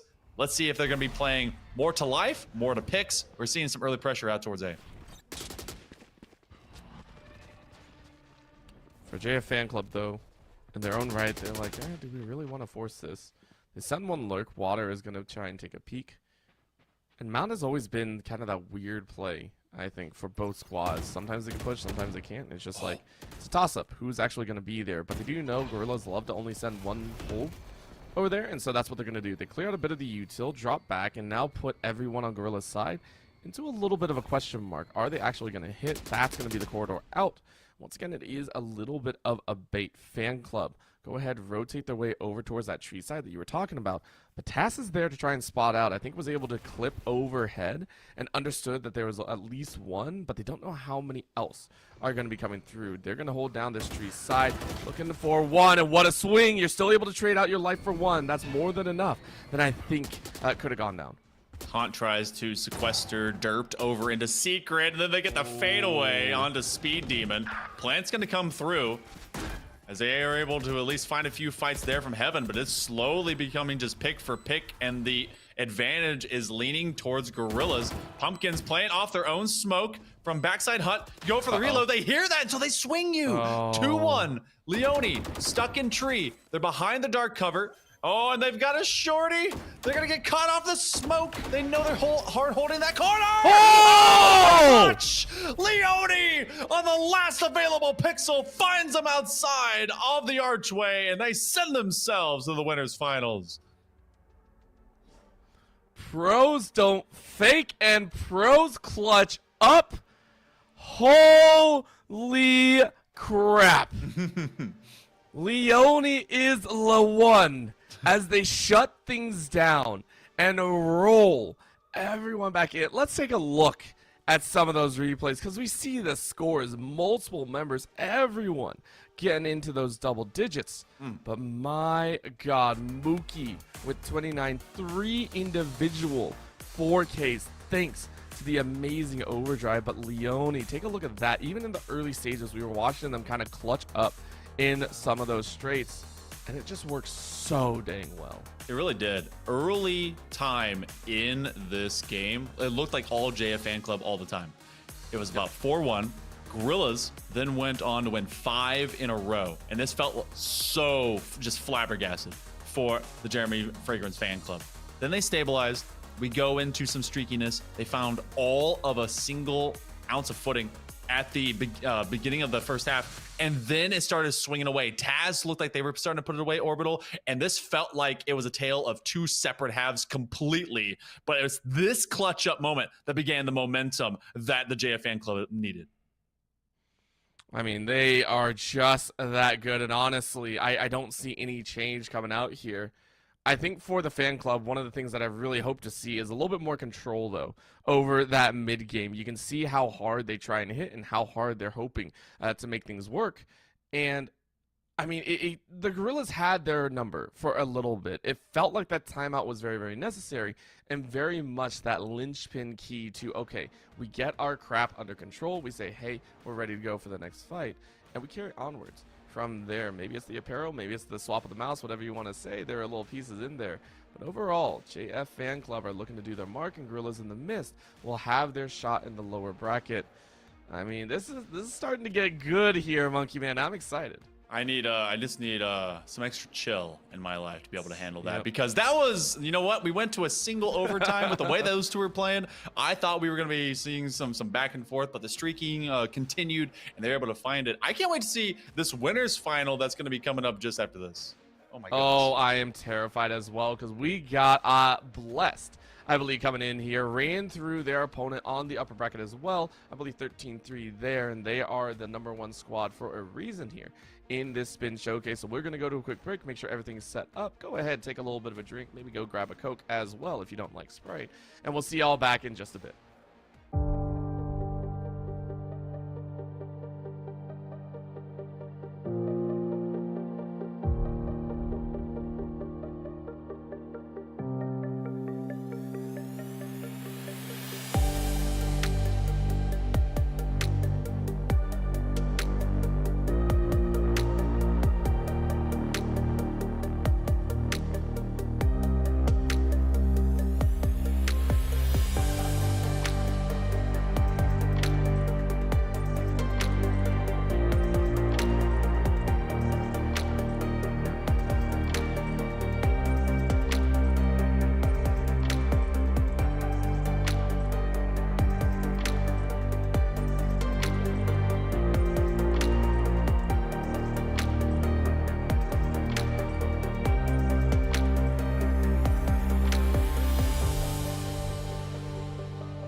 And we are back, ready to go for game number 3 on the day. Of course, we are into the winners finals here, so hopefully y'all are just chilling out, having a good time, because Cheese and Jeremy fan club, we are gonna have some fun here, Monkey Man. We're gonna have some fun. Yeah, AMCheese so far has ran the number 1 seed side of the bracket. So they got a bye, and then they ended up taking down Dreamland 13-3. Whereas we just got to see a wonderful single overtime, but still an overtime nonetheless, that was taken by the Fragrance fan club, Jeremy's gang. But now you get to see how this one fares out. This is going to be our highest level contest, at least, of this August Spin Showcase. And it's going to be done on Sunset, which is a very dichotomous style duality of man map. And already you're getting AMCheese very confident on what they want to lock in. You're going to have 3 auditioning. This happens all the time. I don't know if it's a visual glitch or if it's literally what they do, but we got 3 auditioners on that squad. We auditioning for a very nice scenic view here. Yeah. And sometimes you got to kick back and relax and open up a nice little bottle of Coke there. Enjoy yourselves here as this show is going to get underway.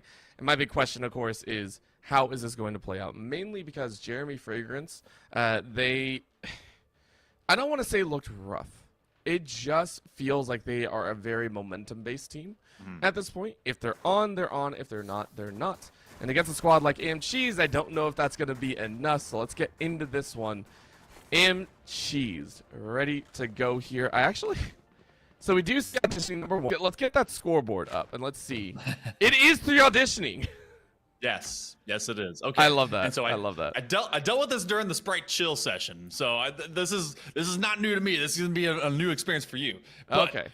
So regardless, there's at least one of the auditioners that was very consistent whenever they were playing on a Viper. You're not gonna have that on this map. In particular, we're gonna have Omens on both sides. The key diff is that we're gonna have AMCheese playing with double Sentinel, which is gonna playing in favor to their defensive side setup with Deadlock and Cypher. This is gonna be tough to get into these sites. I love playing Deadlock onto Sunset. It makes it very just you have to be able to get through so much util, especially because you have to more or less play exclusively into Marketplace to be able to run away from these early utility pressure situations. And Mookie finds some wall bang on the Ron. There goes the smokes. I like that start. So far. Pit, though, showing off a little bit of their bradness as it took about 4 or 5 shots there. I mean, we're not exactly excited as it's a hard swing of 3 revenge for their teammate. Back into the shot, though, as Leone goes ahead, takes a 3K, falls on the back end, but Water finishes it off. And remember, also drink your water as well as JF Fan Club take the first pistol. If you guys drink your water, make sure you understand that if you had very thick bread pizza, it will expand. My tummy is full, so I'm drinking a lot of water over here. But AMCheese, they know that they have to prep for kind of a multi entry position, especially from this B. So much of what you get to see in Valorant, especially on Sunset, in the ranked gameplay, you get a lot of full funnel onto B main out of theater. When it goes to Marketplace, there ends up being a lot of intel off of Cam. So JF Fan Club know they already put the sense of doubt into this AMCheese defense of B. So they've retreated all the way to market of B. And that's actually going to allow the overdrive and Mookie on this Neon to be able to just full rush on the site. Danger is abound. Danger is abound. AMCheese are like, okay, what are we going to do here, guys? How are we actually going to play this? This is going to be a little bit of a slow burn, if you will. AMCheese just like, all right, we got to take this one slow. We can't really do too much. We're going to swing and hope to get something. Mookie, though, with that judge, sends one to the grave, looking for another, has to swap to the classic, and doesn't actually work, so it's a 1-for-1 trade so far. And honestly, for AMCheese, you're just looking for this exit frag, so you can take off a couple guns, you make that third round much more doable. At this point, though, it's a little bit of a tag back. Pit dropped down to about 12 HP. It's a problem to be had here. Hard spray through that smoke as Water is just like, yo, what's up, Speed Demon and Water. Send a couple more to the grave, and that's the finish that you like. Only 1 loss as JF Fan Club retained 4. Ooh. Okay, that's actually bad. Everyone was fine. Pumpkin's actually disconnected, so we're gonna have, I think, a pause forthcoming. And so yeah, tech pause forthcoming. So we're gonna chill for all of That a spike second. hit a little bit too hard. Yeah, like it literally destroyed their PC, and I feel like all of us were like, yeah, this was fine, we're good. They made them stick around for a little bit longer than they wanted to. This bonus is not gonna be a bonus. Oh, by the way, we made sure to get thirsty during the break, and we were talking about All-Stars, talking about all the drinks we had, and the one I had whenever I was out there, it was too big to bring back to you guys, so I brought back instead my giant bottle cap. So, you know, just in case. This is how big my thirst is, just like the talent we got to see today.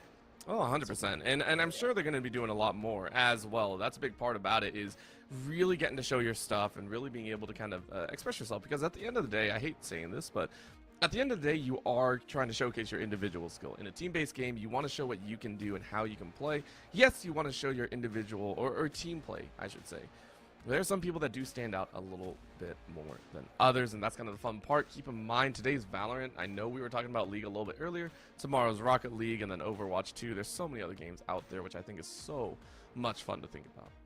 Yeah, and honestly, I think the biggest thing that I've gotten to see, and you as well, from the collegiate and even high school and sometimes even middle, is the development of like the community that is driven around. And I got to see a high school program director there. You know what? I want this to be as hype as people love wrestling in our school, and apparently their wrestling is pretty big. So it was out of Detroit. It's an all boys Catholic school, and so they had a pep rally. That is what is being put into esports these days, and it runs with everything that we said at the very beginning of the broadcast, and of course through these competitions that become so huge. So first couple of rounds, you know, Jeremy and the fan club, they were able to find, you know, their footing. But AmCheese, they're going to actually find themselves in a great position of advantage, even after taking a couple losses, because they did save into that. And there's some big shining lights on both sides, because there's so many seniors that are playing into the Spin Showcase. And that's really important for them, what they do now and for the next several months, going towards what could be that big collegiate year. 2025, when you start up that spring season, you are looking at a pretty hefty chunk of time where, you know, you're looking at some of those big lands and everything like that. If you're trying to get into a program, that's where they're also, you know, looking and scouting for fresh talent. I agree. For these seniors is very, very important. Not just that, it's also a couple members that are, you know, maybe in their junior year, hoping to make their mark. Remember, we talked about it. With the Stay Plugged In apps and everything like that, you want to get a jump start on your career. And if you're going to try and go into the collegiate season, you need the right stuff for it. So a big shout out there as well. Make your profiles and make sure that you get to talk to maybe some recruiters and some of the schools that are already looking for talent that can hone and develop into some of the top tier talent out there. So we'll see how that goes down. Right now we are still waiting, I believe, on the player to reconnect. Hopefully the internet wasn't too bad. There it is. We are back. AmCheese ready to go on round number 3. And keep in mind, JF Fan Club were able to carry 4 in that second round. So AmCheese is going to have a pretty difficult time, I think, breaking through, unless they hard bought out, which I'm sure they did.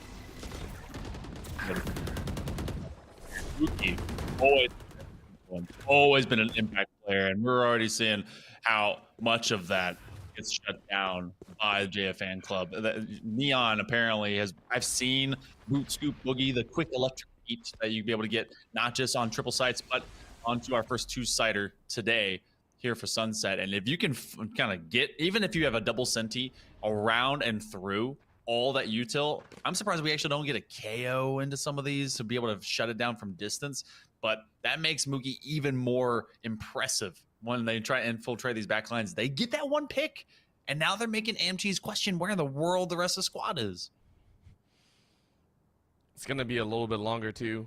I mean, JF Fan Club, they are willing to wait. Of course, no one's looking backwards. Keep that one in mind. If no one's looking back, this could be that scary position. They're going to slowly creep their way up around this A-side corridor. And they yet to really hear heavy footsteps. Pit is like, okay, no, they're not here. Of course, we got to keep moving forward, and that's going to be a meeting of the minds here. Take a look at where they are on the far end. Auditioning 1. He's going to go ahead, take a little bit of free fire. Plant goes down. Pit's going to wash to the backside. Wash our hands clean with that water. Leone, though, sends 1 to the grave. Pit with a headshot, though, making it look pretty dang spicy. And now, collateraling down, Fire Pumpkins gets a headshot. Brings it to a 3v2. This is looking a little bit dire straits, a little bit of headshot. No, Pit gets a 3K for themselves. No head needed. Instead, it's all about that body. Rocket as hard as you can. Oh. Shot straight. Speed Demon still alive, but tag left, tag right, and now a swing outside. Speed Demon trades out 1 for 1. Looking for a little extra in this 1v1 fight. Everyone's down to a number and auditioning. One is able to take it home. The Battle of the Vikings, Scandinavia in shambles as Sweden drops and Norway rises. And this one's going to be a deadlock classic being brought up. It was a cat and mouse game, and there was too much ginger ponytail for JF Fan Club to be able to come out on the better end of it. So, Cheese, they do lose a lot of weapons on that, though. And it's the same kind of twisted tale of opposites that we saw on the other side of this one here, Orbital, because Fan Club had a big bonus they could have had, but then everyone died to the end of that spike running around number 3. And then this one, it was the buy up for Cheese, and they had all of 1 left. So now they're caught in a kind of a rough economic position. JF Fan Club, they still have all their rifles. I'm not gonna lie, I completely forgot that 3 people died to the spike. I'm not gonna lie. I said 4 and then I was like, oh wait, that's not right. Whoops. This is gonna be dangerous though. Leone is looking towards that smoke but realizes maybe a few more on the other side. What a swing and a half though. Cheese cheeses the hell out of that frontal engagement and bring a 4th down as well. Ron sending and winging a few to their victory. Cheese is hunting 1 lone member. And JF Fan Club are like, we want nothing about this. All you have left is water. No ultimate, no nothing. Just a hope and a dream. Even danced in front of that camera for a little bit. There's going to be a headshot, though. Without that brim of the hat, it's going to do work. Water getting a 2-piece. Looking for another if you can, but auditioning shuts that down. We're going to call them auditioning 2, I think. I'm not gonna keep track of those numbers. I look, Thing 1 and Thing 2 and Dr. Seuss ruined me. There was never a chance I was keeping track with either one, even when they had the numbers on their chest. But the audition is going pretty good in general for the squad out of Cheese. And to consider that there was kind of no backup plan in that mid position, they pushed really far up top mid. They more than likely they didn't expect to be quad swung from that position. So I would think that there was, you know, that you need kind of an escape plan. Didn't need it. Now it's Mookie for the first time today, not guaranteed a 4K, and Ron doing big work. They may be able to find their 4th. You ever trip someone running 60 miles an hour? That's what it looked like. Mookie was like, nah, we're not playing that game today. I'm so sorry. Just shuts him down. JF Fan Club, of course, in this current scenario, they don't really have the weaponry either. So it's understood that this is a tough round to do anything in. Of course, you do want to try and grab 1 Speed Demon. Gonna send out a little bit of a blind. Nothing more than that one as the shells go to cover the backside. But Water is looking for the cross-angle map play. And it looks like they get none of the above. Auditioning 2. Able to make it a flawless one, as this is Cheese really carrying through here in the first half. The Annihilation's online and the Showstopper as well. We are seeing the ramp up of power out of Cheese, and JF Fan Club kind of stuck looking at the door. They do have a couple ultimates, but one is for post-plant unless they intend to unseat someone, and no one's really been kind of inflexible from Cheese, so that's definitely for after you get the spike down. But otherwise, they've got to start being able to weaponize space. They have lost out on some of these hard hits, and that one was, you know, it was an eco. So we'll see how they handle this next as they go to a 4-1 split. I love sending a Senti on Sunset into a kind of a lurker, and they're looking to get that grav net to at least, you know, force them into a bad straight. So instead, they got the sonic sensors, and you have basically, I have to force through this, and that could draw a rotation out of Cheese, but because there's only been all of 1 player spotted in water, they're not biting. Sometimes that bait doesn't actually look as tasty as you think it does. It's kind of there. It's a poor worm that probably should be replaced on the hook there. Poor worms. Yeah. It's like, you lack flavor. I don't want it. The worst part is I've never really fished in my life, so, you know, take it for what you will. I tried, man. I tried once, and it It's did okay. not work. Look, I didn't have a dad either. I went with my grandpa. Oh, well, okay. Okay, don't call out my childhood like that. Jesus. I tried to make a joke. You went straight for my jugular. Ouch. All right, here we go. Rolling Thunder going through. Just about everything in the kitchen sink is being tossed into this one as Leone finds a snipe with the Hunter Fear. Ron is down. Send another one as Auditioning finds that showstopper. And things are looking a little bit dangerous here. Auditioning 2 sends 2 to the grave. Water is still able to fire through, but Pit is going to do some work down to a 2v2 situation and is leaning into AMG's favor because Auditioning 3 rounds out the composition, and it's a 4-2 scoreline for AMG's. Their Gecko had actually been very quiet up to that point until the thunderous clap of Wingman came through, and that was Auditioning 3, quote unquote, first 2 kills. They've been thriving off of just getting assists for the gang from their Dizzy and also from I guess some of the extra damage that they got from their mosh pit. So great job by AMG's, and that forces JF Fan Club to continue to spiral. What is it exactly that's gone from Lotus to now, where they had that first kind of 4-1 split in the first 5 rounds? They've really been streaky, and in not great ways, especially now. I think a big part is just, you know, their run and gun style. Whenever that overdrive is up, it's very telling. Whenever that's up, it gives them a huge bolster, and this is why I said it feels like they're a very momentum-based team. They need to be in the right mindset, and they're not being given that opportunity. AMG is waiting inside the smoke, ready to chase out. When given the opportunity, Auditioning 1, ready to throw down. Auditioning 2, 3 actually, sends Water to the grave without even looking. Pit sends 1 as well with a headshot. And again, in this save situation, JF Fan Club are just trying to mitigate some of that disaster striking, want to take at least 1 or 2 with them. I don't think it's going to work here. This cage is going to call off a lot of vision. You hear the run by as Fire Pumpkins is able to find 1 of their own, but Auditioning 1 sends multiple away. Auditioning 3, 2. I think that's 2. Yep, that's 2. You go ahead and take it. AMG's get a 5th on the board. Wait, is Deadlock Auditioning 2 or is Ray's Auditioning 2? I don't know. Oh no, Auditioning 1 was Deadlock. It's Deadlock? Okay. Yeah, because they were the first one to show up. I wrote it down. I was like, oh, you right, wrote it down. I got my numbers confused. This is like doing math on stream all over again. Don't do it, guys. It's not smart. Caster math is worse math. Please don't do it. It's like attempting to do algebra and all you learned was trig. Not great. Yeah. What sometimes you can do calculus with trig. That's real. I learned it. It was years ago, but not anymore. All right. I flunked that class, man. Don't do this to me right now. I had to go unwillingly into Calc 3, and I have never used any of that my entire life. I'm like, why? Man. Why was I taught this? For you engineers out there, it's helpful. For me, no. For AMG's, they don't require big maths. It's 1 + 1 = bullet to head. And they've been doing great things so far. Big scan off of Auditioning Uno as JF Fan Club pokes around elbow. And I haven't seen them really win much pressure from this elbow position. We're going to see if they can dodge the thrash.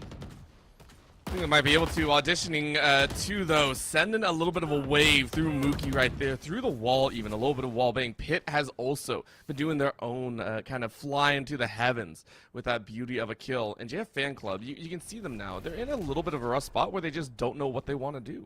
It feels like they are in that indecisive mode where every single play that you try has actually been shut down. And it's a horrible feeling.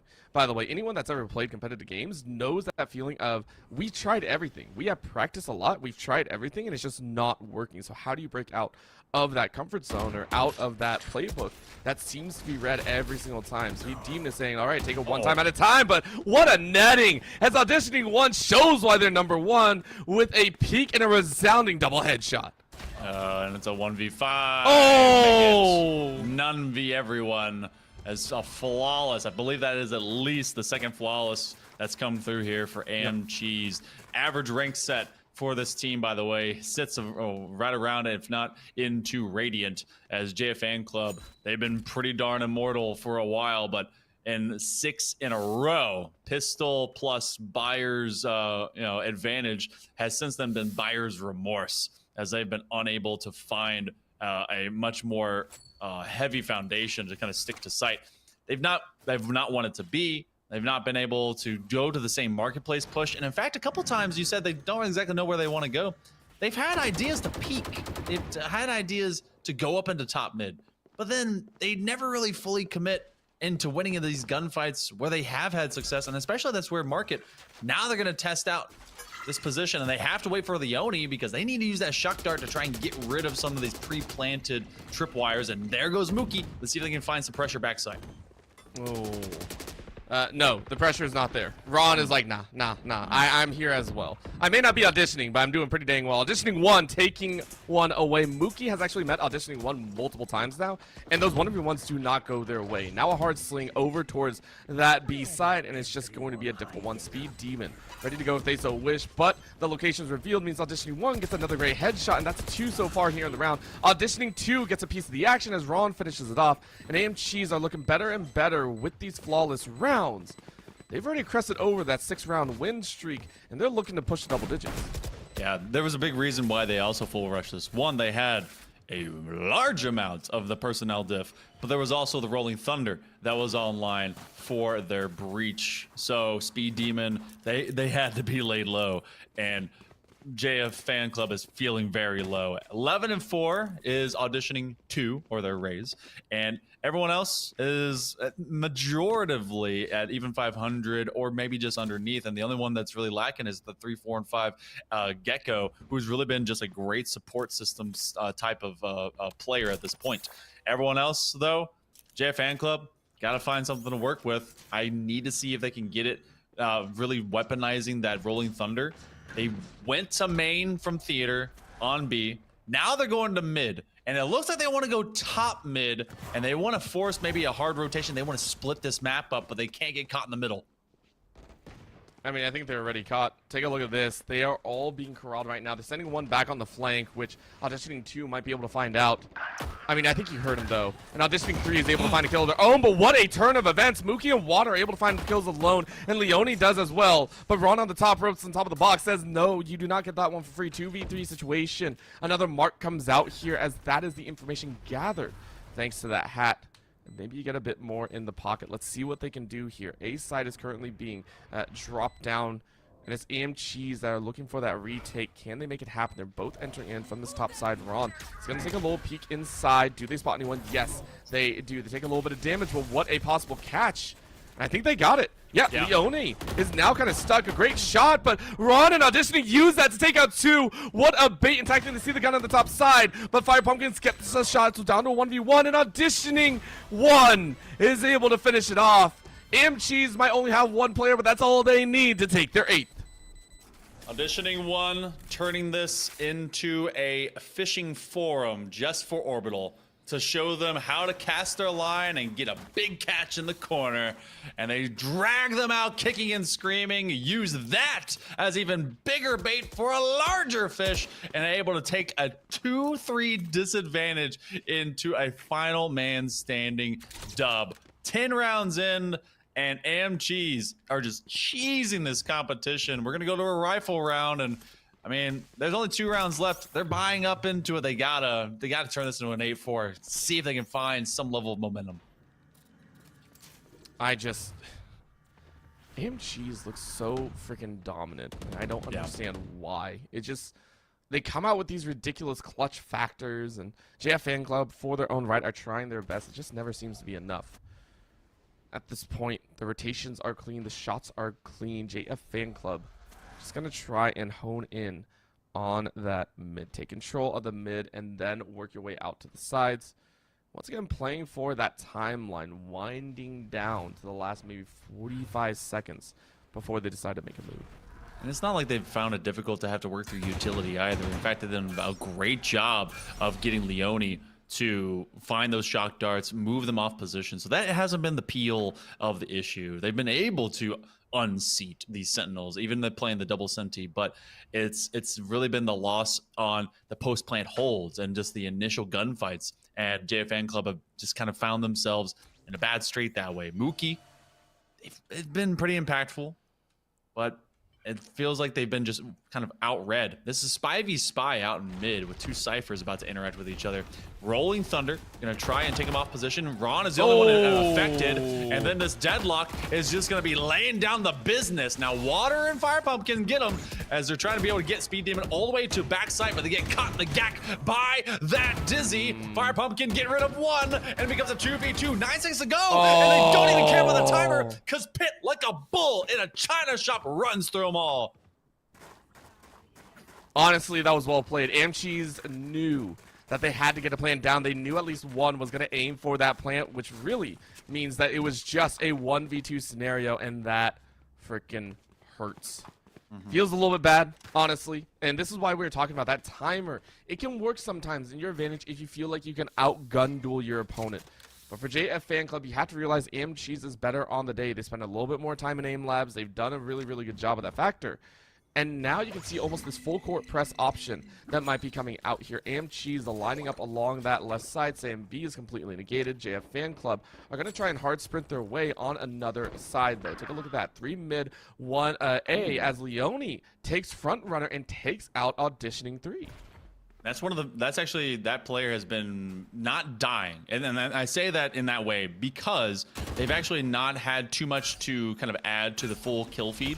And they've been much more playing as an asset to everyone else on their team. Have kind of a micro amount, a medium amount of assists to be able to help out. But to see them fall early actually loses that support, that little wingman for Pit to be able to rely on. So now the plant is actually going to come through much faster. Overdrive is still online and effective. You're going to have the fast lane here, maybe even just to tease away anyone that's hanging out backside. But now they're going to try and re-hit off of these initial peaks. I think they can do so. What a showstopper, though. Auditioning 2 takes the cake. Fire Pumpkins and Leone try and fire right back. Fan Club come out of nowhere with a piece of their own. They say last round of the half, bet, run it up. Wow. Okay. And it all started whenever they found that first pick pressure. They were able to get rid of Auditioning Trace, of a good old Gecko. And as soon as that was gone, then you had Pit stuck on an island. And that really can't happen very swiftly here on Sunset. So good to see the J Fan Club haven't lost the sauce, but I want to know what they're going to be able to do when it comes to this defense. Because obviously you see double Senti and you're like, wow, okay, easy mode, sure.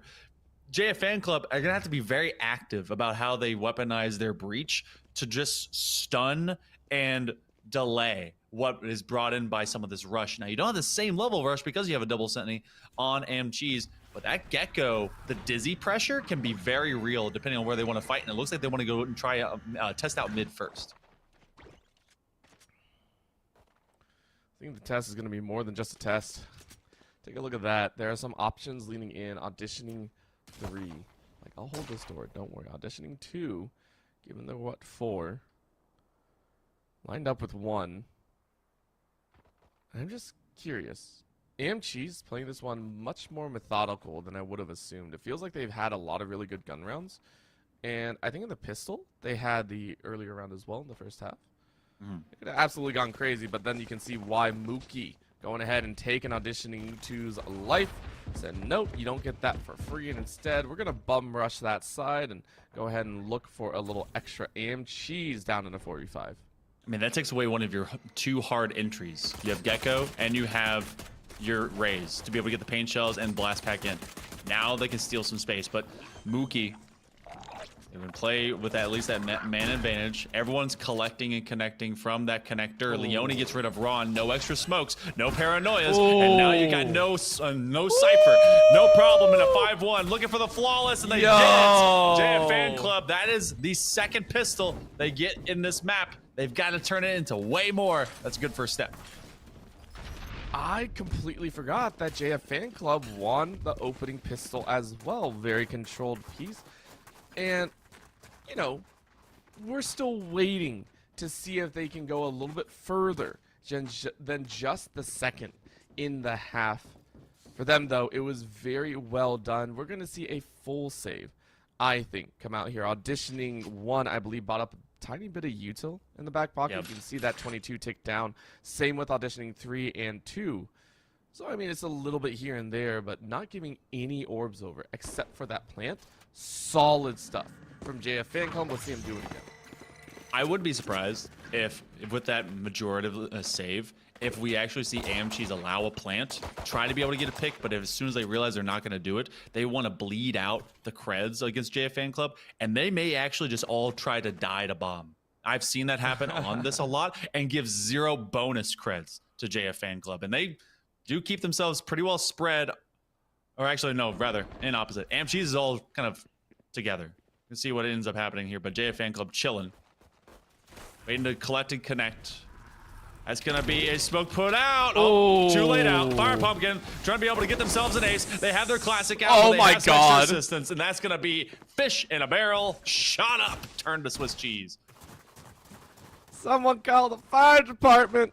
Oh my God. Fire Pumpkin. Yes, wild stuff there. That feels good. A double flawless gives you guys gives your team an amazing chance at pushing for those ultimates pretty dang quickly. Take a look at where they're leaning. Leone is 4 away. Yes, they're a little bit further away, but Mookie. Remember, Mookie is pretty much always that driving force. Whenever given the opportunity, anyone that's on that neon, as soon as you grab that overdrive, you're just like speed demon all the way through. You only need 3 more, which is pretty dang good, and you need it up as soon as possible to try and collect, because AMC's is ready to go. They have the weaponry out. Yes, they don't really have the kills, but they have full inventory, and they have shields to boot. So this is going to be a B-side hit, maybe a little bit fast. Are they ready for that back pillar? They're going to try and hop and pop. Oh. Fire Pumpkin's rid of 1. They're actually able to stop Wingman for all of a second, but it doesn't matter anymore because Pokemon Holder himself is actually chilling with it. They actually throw the mesh wall all the way to back site. So they're going to swing out from Marketplace instead into this 2v3. We've seen 2v3s go the opposite way before.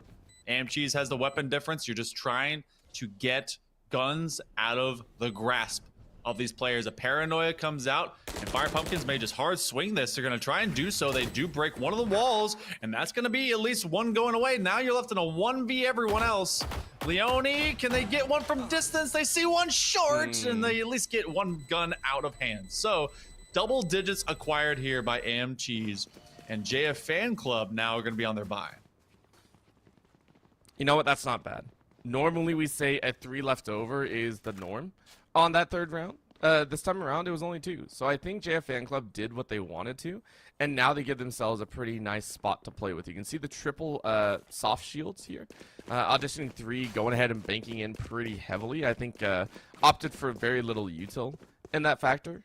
But this is going to be that big chance, I think, for the rest of the team. JF Fan Club, you know that you kind of have a strong advantage. If you find the opening pick, you can pinch them in. It's another mid-courtyard hit here.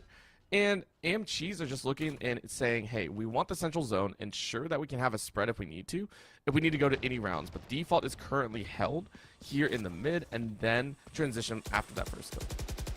It's so crazy how, I mean, AMC's is pretty much felt like they're immortal in the middle of the map. This should be where all the extra gunplay and all fire keeps happening. But JF Fan Club have not been able to do the same thing that AMC's did on their defensive half when they tried to do much of more of this rotational movement in mid. Fire Pumpkin is going to put out at least that 1 way here for this double box, and that is a little bit tough to swing around, especially here to this main gravel. And Mookie has to be ready for them to get into that elbow, which it sounds like they are going to be rushing multiple bodies into. You see the fault line go forward. They're going to have that aftershock. Kind of delay and dismay. See if they can just keep them at bay. You do have the blast pack that's eventually going to take them off. That's a wall-bang headshot. Be able to get more. Nice slide. They clean that one up. There goes the Norwegian. Auditioning 1 will fall. 4v2. You have 2 very hurt players. That's been communicated. Probably going to be able to clean this one up, but it depends on how these gun battles go forward, and they're running away. They know A is not for them. I don't think anywhere's for them. You literally have to hard sprint. Yeah, you don't even want to try that. My gosh, I was worried. JF Fan Club, we haven't seen them really jockey for position just yet.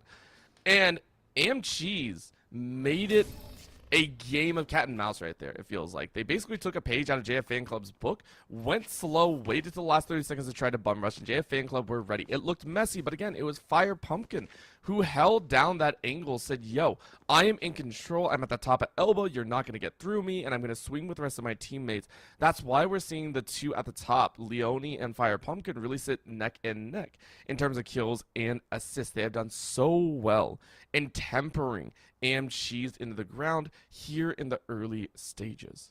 And I knew that Leone had to be very, like, basically be one of the biggest members here for this JF fan club, because you set a Sova onto Sunset. That is a very specific role. You have to be able to get some intel, of course, but you're also trying to get rid of all util out of the way. Now on the defense, it's about, all right, can I receive? Can I send out some shock darts? Maybe make it difficult to kind of come into sight.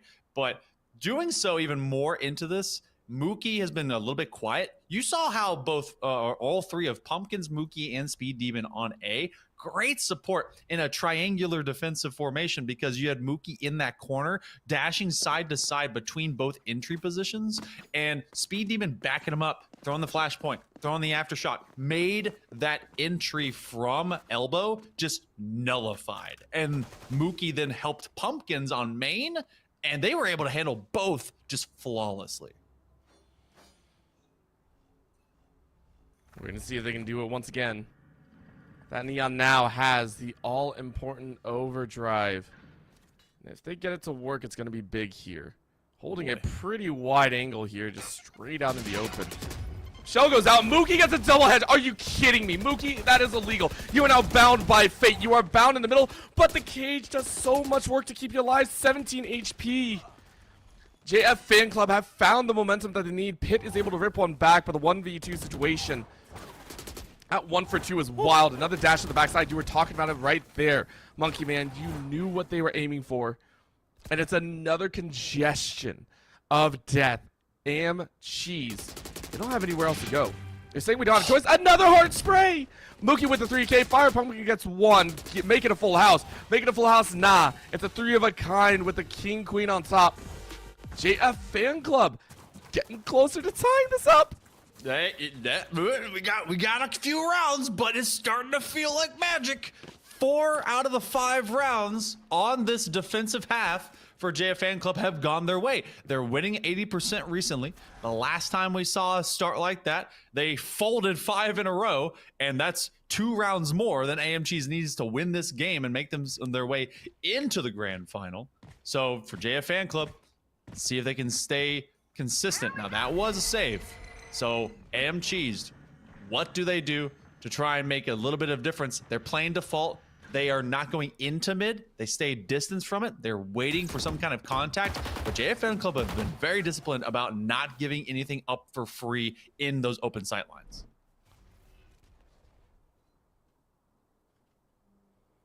For right now, we're still just kind of waiting for where AMGs want to go.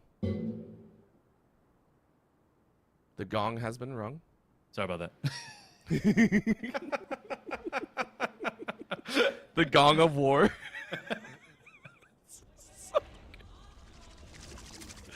All right, let's see what happens here. Thrasher is out, doesn't really find anything, finds a tether actually, and says, all right, well, I can't really move. Another slow down, as that's another stop, but JF Fan Club are ready to go inside the cage. Water is gonna wait, ward spray through, gets a kill, auditioning one. He's able to find one before falling, but Mookie with the absolute shotgun and a half. Big Slip come behind, and AMGs are wiped. Man, that was so fast. That was... They didn't we even were blind for half of it. We didn't see what happened. Yeah, no, it was just all stuck in a corner. One man fell. Leone just in full trust and full, I guess, confidence that their team could be able to do it anyway. Mookie literally hitting them with the water shotgun of death, and then they picked up a rifle and finished off the rest.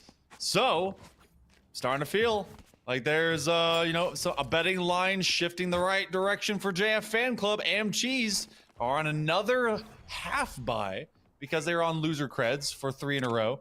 Stingers out in full force, but they don't have the same kind of push pressure that you would have off of non-double senti set or compositions. So they have to be much more methodical, and you had actually called that out before. And Mookie catches them thinking a bit too hard. 3 down before Pitt gets the trade. I mean, save is so much fun for the opposing side, whenever you know they're on a save, you're like, bet, let me go ahead and pad my KDA a little bit. That's what happened. Mookie rushed in, slaughtered them all. It's going to be the finish here. Monkey Man, I don't want to say I believe in the curse, but every once in a while, we get that moment of just like, is it real? Is it like... It feels it. I've been at the receiving hand of one on this map in particular, and it was actually even worse. It was 10-2. 9-3. Just it's like finding a 7 in craps off of a 4-3. It's far too common for it to not be bet on in some capacity. So now we have a rifle round in front of us. It was a half buy. AM Cheese wanted to at least keep some level of firepower in the arsenal, and they have been unable to outpace the responsiveness of the JF fan club. They've been rotating just immaculately, able to find some great support. Look at the slide in the fight. A war on two fronts. They're able to have one, but it comes out better. Pit on the run-up is able to find that 2v1, but then they get laid low by the Hunter's Fury.